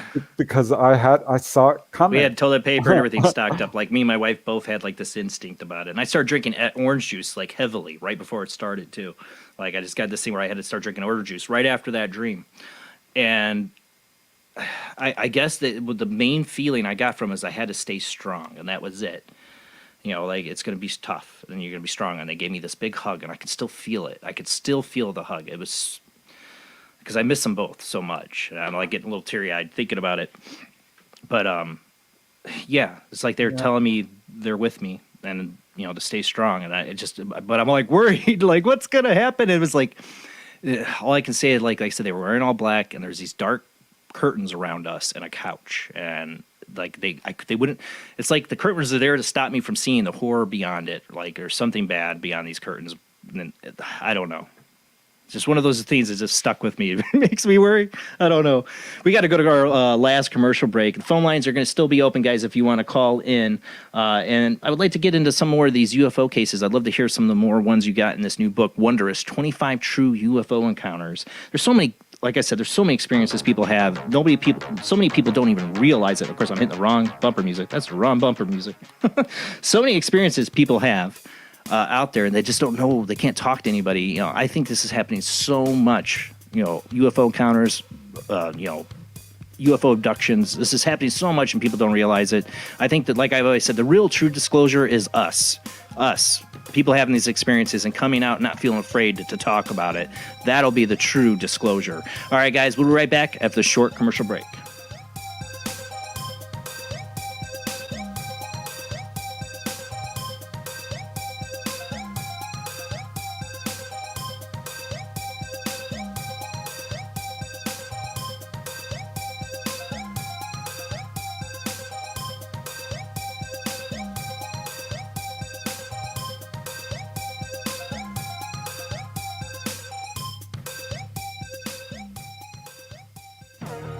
Intercepted the transmission of unknown origin. Transmission?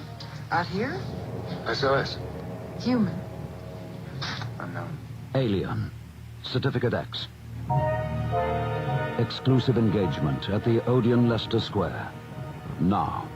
Any systematized transmission indicating a possible intelligent origin must be investigated. In space, no one can hear you scream.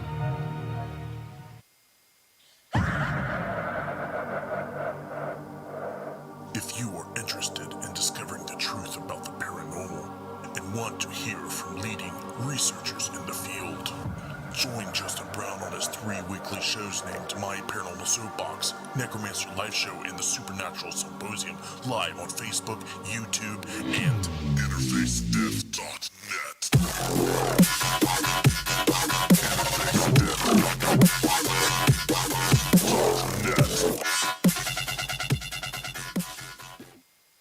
This is an APAC studio presentation.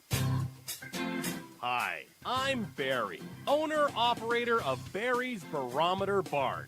Lately, I bet you've been lying awake at night asking yourself, how many barometers do I really need? Well, at Barry's Barometer Barn, we think you need more than one. Otherwise, we're gonna go out of business. Remember, at Barry's Barometer Barn, we don't know the meaning of high-pressure sales. Come on, folks, buy another barometer. I'm trying to put my kids through college, I've got a family to support, and a secret mistress who isn't cheap. Visit Barry's Barometer Barn, 000 Storm Drive. Come on, folks, buy a barometer. I'm Barry's older brother, Larry, and every time one of you people walk past the store without coming in, Barry beats me.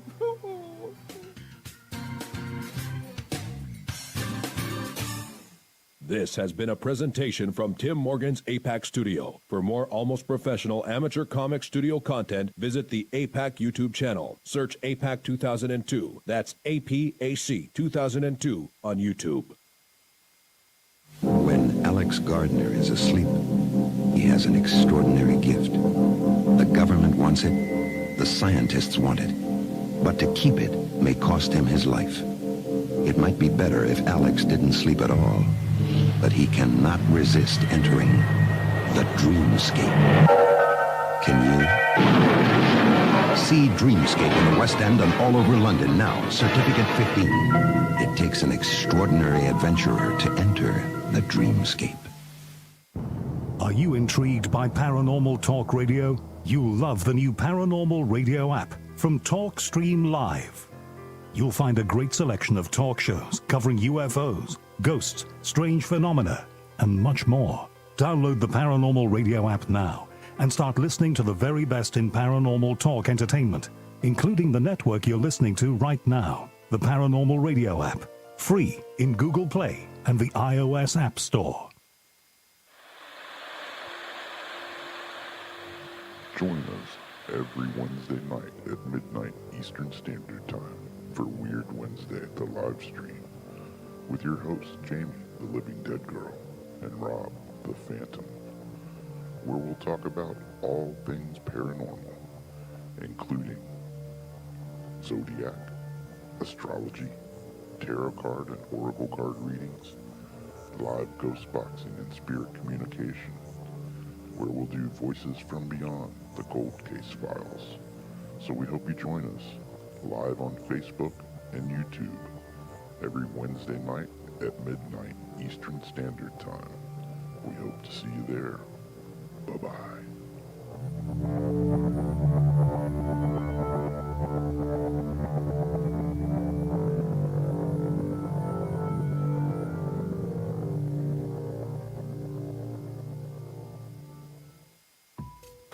Since 1948, Fate Magazine has brought you reports of the strange and unknown, all of them true.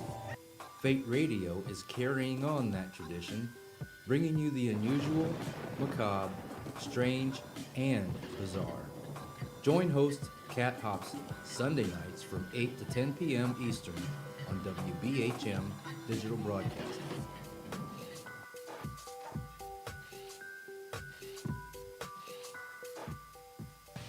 I've seen things you people wouldn't believe.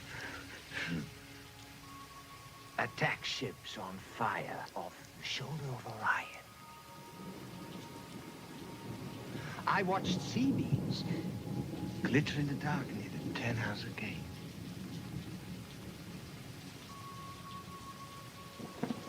All those moments will be lost in time, like tears in rain. Time to die.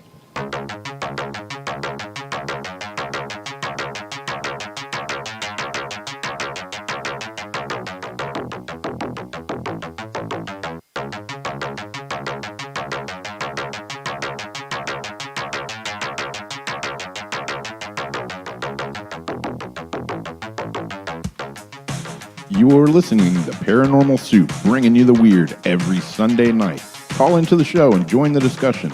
The call-in lines are 219-230-4444 or 260-225-9419. Or by Skype caller ID OOJBland00 or JBland Paranormal Soup. And now to your host, Jason Bland. Tonight's guest is Preston Dennett. We've been talking, man, I always talk about how time flies by fast. We're at the last half hour of the show, and boy, did the time go by so fast. I feel a little bit of a radio dream of mine, because I was a big Art Bell fan, and, Heather Wade I love too, and getting to hear, listen to Preston Dennett interview, and they're always like, I'd love to talk about astral projection. I'd love to talk about these UFO cases. Here I am doing it. It's awesome. It's awesome. And I see you guys in the chat room asking questions. Preston is answering. You guys are getting to talk to him too. I love it. But the phone lines are open. Well, actually, let me make sure they're open. Hold on. May not be open. Now they're open. You can call in and join the conversation with us and Preston. Tell us about your experiences or ask a question of Preston. I'd love to hear about your experiences if you've had one, because that's why I do this show, is to have an open mind. We can explore these ideas. Even if you don't totally believe them, open your mind to it as a possibility. I definitely believe in out-of-body experiences. I've had my own. I believe a lot of you in my chat room have too. Or some of you I know astral project. Let's join the conversation. Call in tonight. But let's go ahead and get back to our guest.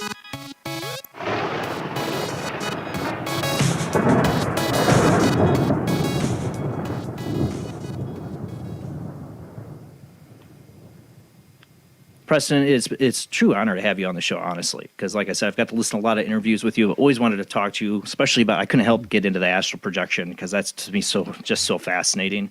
As an ability I believe in that people can do. And like you said, it would change the world if more people realized they had this ability to do it and did it. Yeah. Hey, thanks, Jason. I love talking about the OBEs. I mean, it completely changed my life.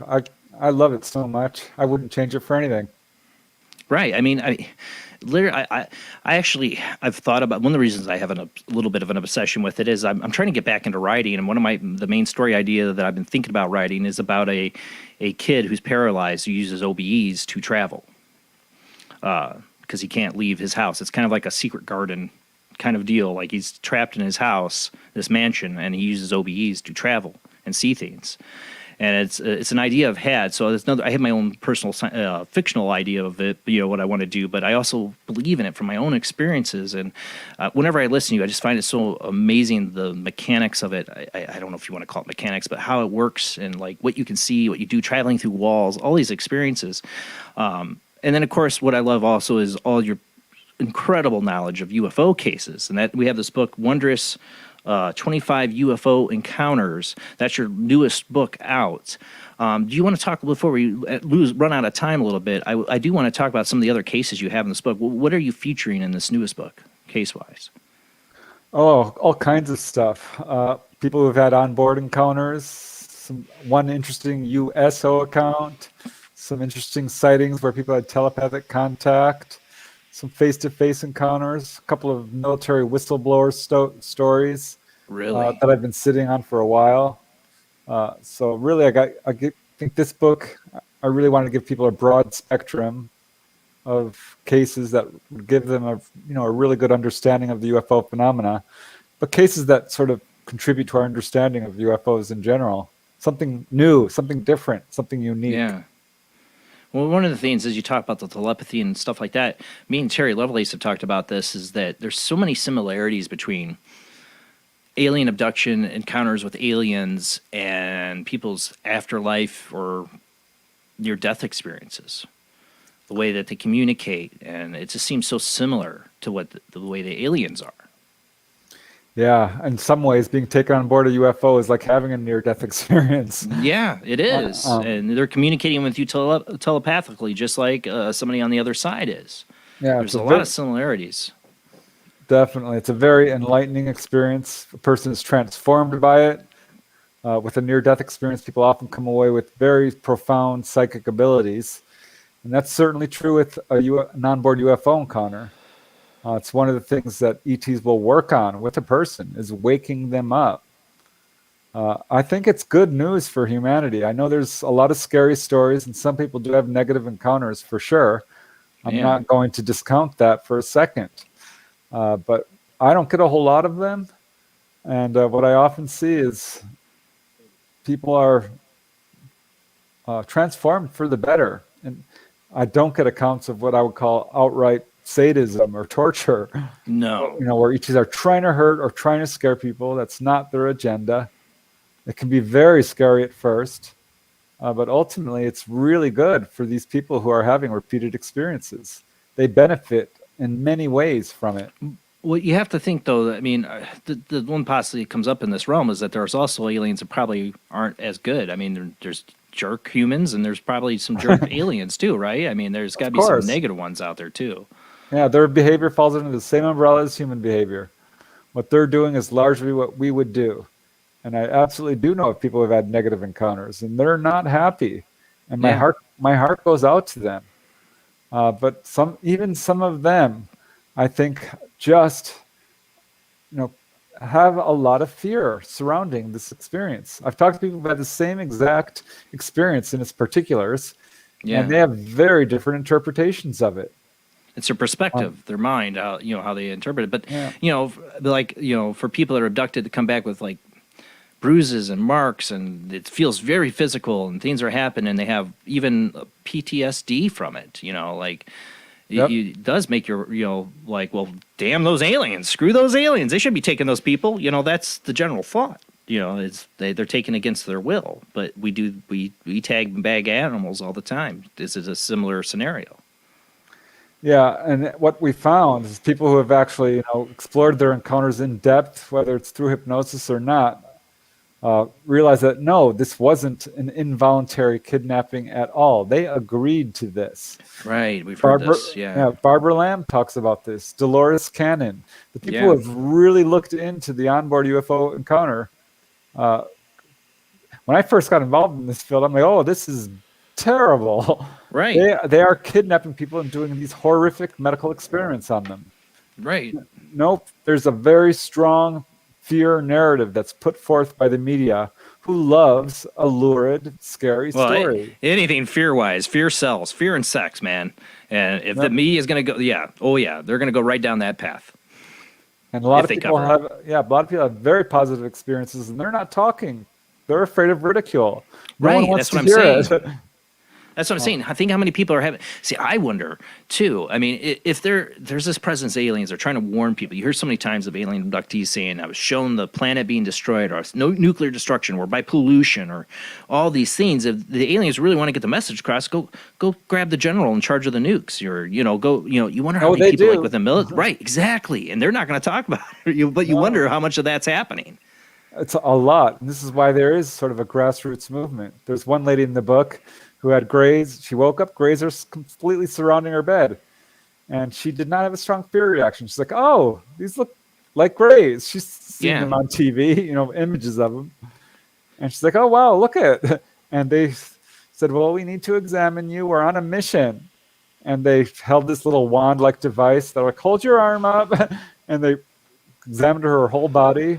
At some point, she stood up, and they healed her back. They took her on board. She was given warnings. They said, you are facing very severe disasters in your future. You need to know this. Because of your actions, there's going to be widespread environmental disasters. This is the number one message that they give to people. They're trying real hard to save us from destroying ourselves without actually stepping down and taking over our government. It's up to let me try that again. It's up to us to solve our own problems. It's the prime directive. I'm a Star Trek fan, it's the prime directive. They can't completely interfere. Yeah, I mean, it's like every parent knows. You can't just solve your kids' problems. You can't live their life for them. They have to learn what it's like to fall down and bump their knee. They have to live their own lives. And Maelstrom, you have that Maelstrom incident in this book is, to me, clearly indicative of their feelings on nuclear weapons. Yeah, and I can see from a military standpoint, why that must have freaked the high-ranking officers completely out. I'm like, oh my God, they're shutting off our missiles. This is hostile. I don't think it is. It's a warning. A very clear warning. This is the number one warning they give to contactees. And here they're demonstrating it. And they've done this in other nuclear bases too. Well, And there's the one in Russia. The one in Russia, they turned them on. Like, what's that message? I don't know. Like, I still think the message is cut it out, silly humans. Stop messing around with these. You're gonna have a bad time. I think that message was, we have control over this. If you think you know what you're doing, we are able to stop you if we want to. They are real close to anything nuclear. Any nuclear power station, they're there. I interviewed a guy who was on the USS Klamagor. This was a submarine that carried nuclear torpedoes. And they showed up right next to that one. They showed up at the USS Long Beach. I interviewed a guy who was on that, nuclear-powered guided missile cruiser. They are there watching the whole nuclear mess very closely. They are very concerned. I think for good reason. I even speculated with Terry Lovelace because you talk about they choose this. A lot of abductees don't know it, but like before they're even born, like it's spiritual almost, and there's this whole spiritual side to it. But that they choose this existence and choose to be abducted or whatever, but they're part of something. But I pointed out to Terry, he believed his friend Toby was also being abducted before their incident at Devil's Den event, but they both ended up taking military positions, going into the military, ending up on a base that was a nuclear base.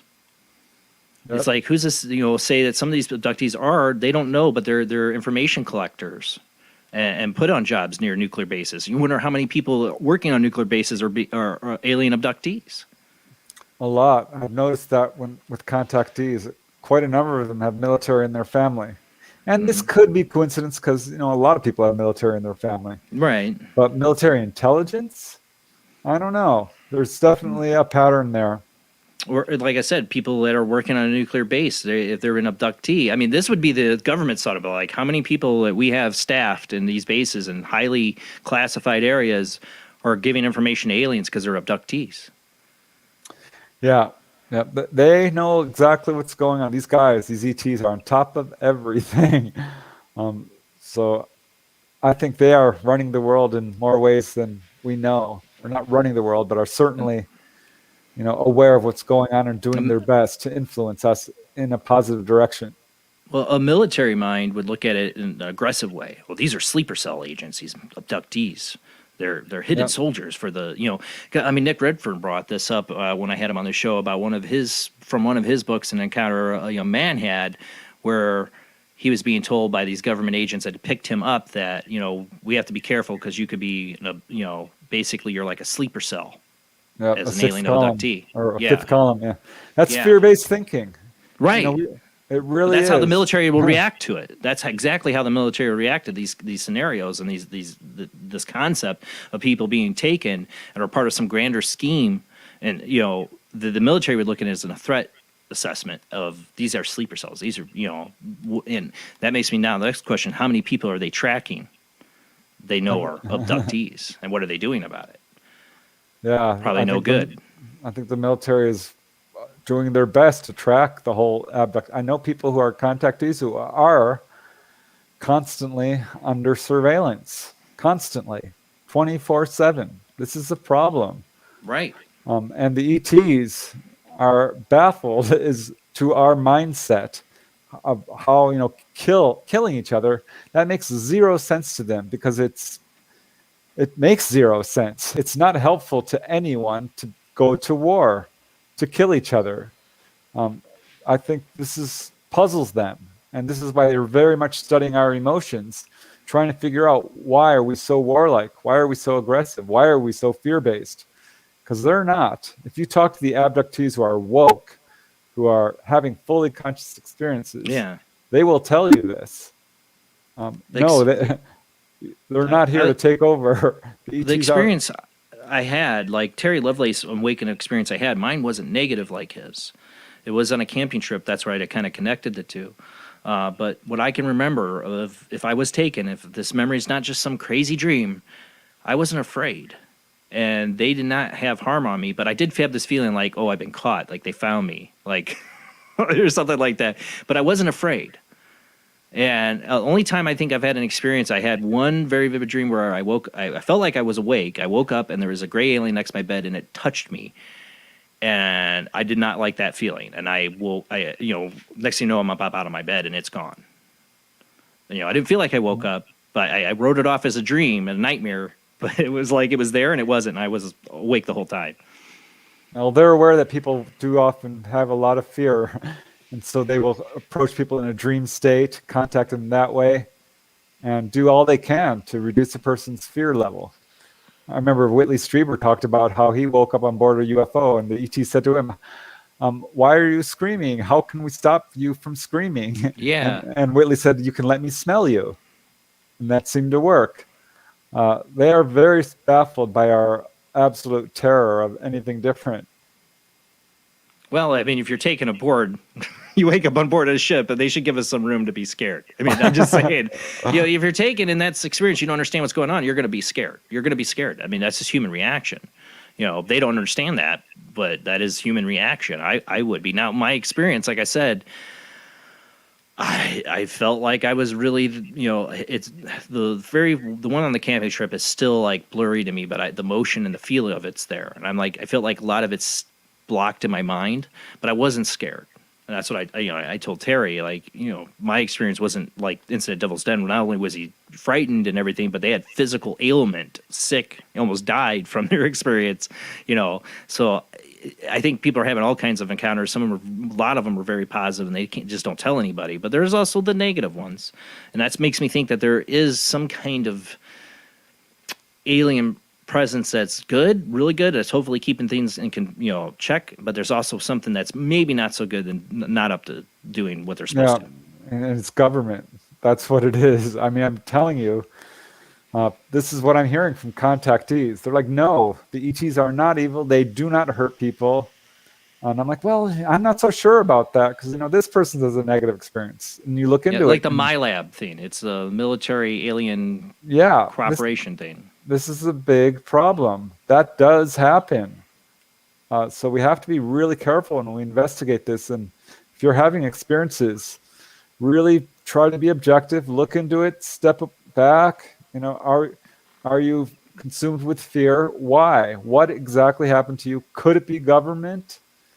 This is something we really have to consider, because I was talking to a guy who had very negative experiences and found, persistent questioning revealed that this was not ETs. This was government who ended up, he died. He passed away. But there's this, I think it's the government, but there's some other alien force that's not doing what they're supposed to, working with the government. If you look at instances like Terry Lovelace's and others, they'll see human-like people in military, or like not our military uniforms, but like some kind of space, like a uniform. Like I remember Terry's were like tannish suits. But there's also aliens involved. It's like human, alien, some kind of military-esque like kind of cooperation going on. People talk about like being in a actual military facility at times, like you say, these MyLab abductions, like they'll be in a line, like lined up with a bunch of other abductees, and there's military people there. Yep. But next thing you know, they're in an alien encounter. So it seems to be some kind of crossover between some alien force out there is probably breaking the Prime Directive.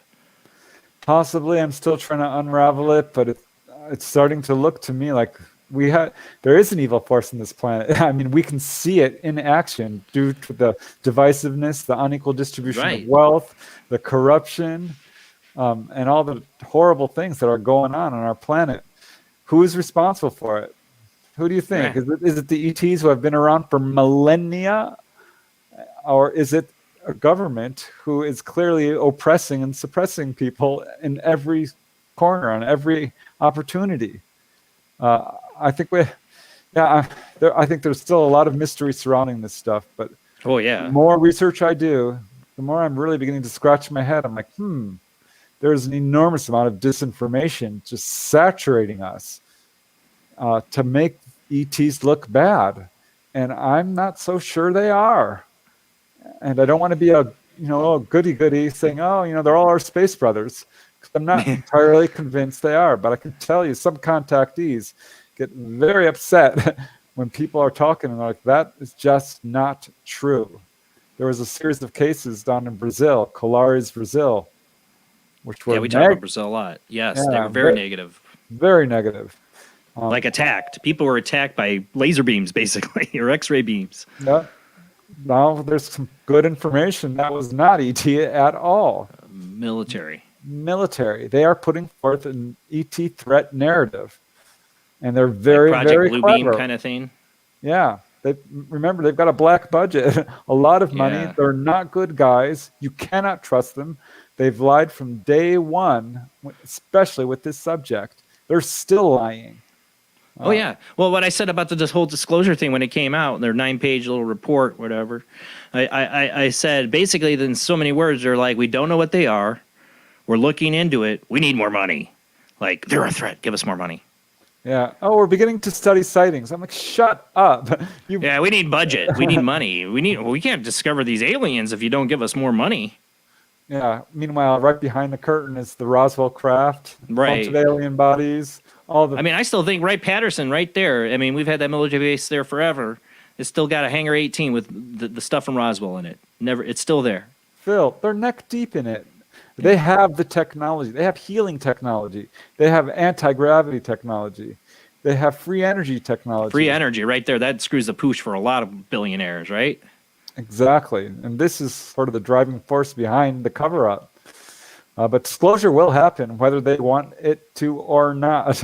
The ETs are pushing it. I think that's one of the driving forces behind the disclosure movement. They will appear. They will tell everyone that UFOs are real. This is the whole thing behind the schoolyard encounters. Right. Which we didn't get into, but the Rua, Zimbabwe case is a very famous case. It's not unique. There are hundreds of them. Yeah. I just put it's incredible. Yeah. I'm telling you, they are showing themselves to kids in large numbers and adults too. There's another phenomenon that most people don't know about. I put out a book out called UFOs Over Drive-Ins. And this was a real shock to me. UFOs are hovering over drive-in theaters and showing themselves. They put on a display. They release smaller craft. They'll flash their lights. They're flying around in front of hundreds of people over and I found 100 cases. Wow. This is a clear publicity stunt. They are showing themselves on purpose. That's what Phoenix Lights was. That wasn't military. That was hey, we're real. Yeah. It's like the Washington, D.C. in 1952 with all the lights that appeared over Washington, D.C. Yeah. I think that was really like, the landing on the White House lawn as close as they're going to get. But like, hey, here we are, United States government. Yep. And they didn't blow up the Capitol, did they? No. They didn't drop any bombs. But you wonder what communication was going on then, like in 1952. Here we are heading into the Cold War. Nuclear armaments are going up, and then these aliens appear over Washington D.C. Was that a message? Just like shutting down the nuclear missiles. I think it was. And what did we do? We chased after them with our jets and tried to shoot at them. Yeah. It doesn't usually end well. No. Don't shoot at a UFO. Sometimes they will shoot back. Yeah, there's lots of instances of that too. Generally, they are very, very peaceful. They aren't hurting people, but if you shoot at them, they will shoot back. So that does happen. Yeah. Well, it's what we do if we were shot at. Exactly. Yeah. If they're here, they're way more advanced than we are. So. For sure. Boy, these craft, the things they can do with a beam of light. They can levitate you. They can turn solid objects permeable or invisible. They can turn their ships invisible. They can change the size of their ships, the shape. They can travel at super light more than speeds. that. More than light speed. Yeah. I mean, if they're coming from, Alpha Centauri or wherever, I mean, they definitely, they got warp drive, baby. They're pumping something. I would love to. I'm a Trekkie. I'd love to get into that's why I always loved the Bob Lazar stories. Like, how does the craft work? What fuels it? What makes it run? I would totally get into that. Yeah. People have asked that, and they get answers. It's usually somewhere along the lines of electromagnetism, gravity waves. They use our own natural forces to power their craft. Some of these UFOs that have been captured, government can't even get inside, and then they get inside. There's no engines. These craft are run, psychically. These craft are alive. They are embodied entities. We've talked about that just recently on the show about like I've always been really fascinated with the orb UFOs, like the solid balls of orange, green, yellow, all these light orb phenomenon or ghost lights, whatever. But I feel like they could be craft or entities that are beyond our idea of what a spaceship would be. Exactly. They are very advanced with artificial intelligence as we would think of it. It's not really quite the same thing, I don't think. Like an artificial intelligence built in another dimension or realm where anything's possible and it can be used as a spacecraft here. Yeah, it's an entity that embodies a ship. Yeah. An entity as we would think of ourselves as being an entity. So yeah, some of these craft, many people have talked about this who've been taken on board or seen, I felt this thing was alive. Yes, in a sense it is. Since I was a little kid, I've always been fascinated with the balls of light, ghost lights. I always had this imaginative story in my mind that they were actually ships, but they're alive. They're beings, but they could literally, these glowing lights could take you anywhere. We had Chad and Alta Dillard on have a book called Abducted. We were in Louisiana, and they were taken by a big blue ball of light, and there was a bluish kind of gray alien, but it was more blue, that took them and their other friend, and they had this whole experience. And there's people who have had these experiences with these orbs. They're like a ship or a living being, but they're like bigger on the inside. I don't know, like they can change shape, and whatever's inside that orb can be about anything. It's so amazing. Way down the rabbit hole. People see how 20-foot wide craft go inside. It's huge inside. It's one of the markers that I keep running across. I'm like, wow, this person is saying what I've heard from someone else, and that's not. Yeah, they got really TARDISes, well known. like from Doctor Who. It's bigger on the inside. Yep. They have an understanding of time and space way beyond our own. That's for sure. They would have to be here, and that's the thing. That's why I call BS on the whole government disclosure thing, is that they know so much, but it's so complicated they can never reveal it. They don't know how to reveal it. They don't understand what they're revealing. And it's so buried deep that the real truth kernels of it, most of the people high up in the government don't even know about, because it's deep. It's buried deep within our government. Yeah. And the true disclosure is going to be us, really us coming out, people with their experiences. Yeah, to them, there is an alien threat because it's threatening their jobs. It's threatening their power, their control over the populace. Keeping us as essentially slaves. Yeah. And that can't go on. I'd say the Matrix is the false reality that they've printed around us, the perceptions that they printed around us. That's the Matrix we have to break out of. Yep, and we will. This is why one of their main agendas is to wake people up to their own psychic abilities. They really, really want people to become telepathic so that we can't lie to each other. Crime would disappear if everyone started going out of body. We would realize how truly connected we are. And we're all those scam phone callers and internet scam or email scammers we can get you anymore. The Nigerian prince would be out of business. Overnight. Yep. Right. Well, Preston, it was a true honor to have you on the show tonight. I would love to have you again. There's so much more to talk about. So many topics we could have got into, but time goes by so fast. And it was, like I said, it was a true honor to have you on the show. Hey, I had a blast. Thanks for having me on. It was awesome. And definitely check out his book, Wondrous, 25 True UFO Encounters. Any other information you want to get out there before we go, Preston? I do have a website. If you just use the search engine on my name, it should take you there. I'm on Facebook and Twitter. I have a YouTube channel. But yeah, this is an important subject. You might not think it affects you, but it does. And the world is going to change in a big way. And I'm pretty excited about it. All right. Well, thanks again, Preston, for being on. It was a true honor to have you on the show. I this get a little bit of a dream here to get to interview you, especially about astral projection. So that's awesome. But that is it for the show, guys. We will be back next Sunday with returning guests. We haven't had her on in a long time. Is Dr. Joy Pugh. You might remember from being the author of Beguiled. She's a biblical scholar, researcher, and I know some people, I'm not a Christian. I don't believe what she says, whatever. I'm open to all points of view. Christian, Judaism, Hinduism, whatever. They had their experience. She's met Jesus Christ in her vision that she had of the end of the world, and I I leave this as an open forum. Anybody's opinion or experience is here. So if you don't like it, fine, whatever. But we're going to enjoy Joy Pugh and her experiences because they are incredible.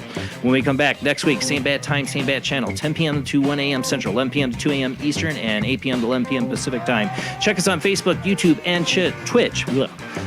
Don't forget to follow and subscribe. And thank you to all those people who share out the show. Keep sharing. Keep telling people about Paranormal Soup, an open place where the paranormal happens live, a place where we can discuss openly about these ideas and concepts that most people have no clue about, but you do because you're here. So I love my chat room, love all you guys, and thank you to our Patreon. $2 a month does help pay the bills. If you want to check it out, check us out on Patreon, Paranormal Soup, Jason Bland. All right, guys, have a great night. See you next week.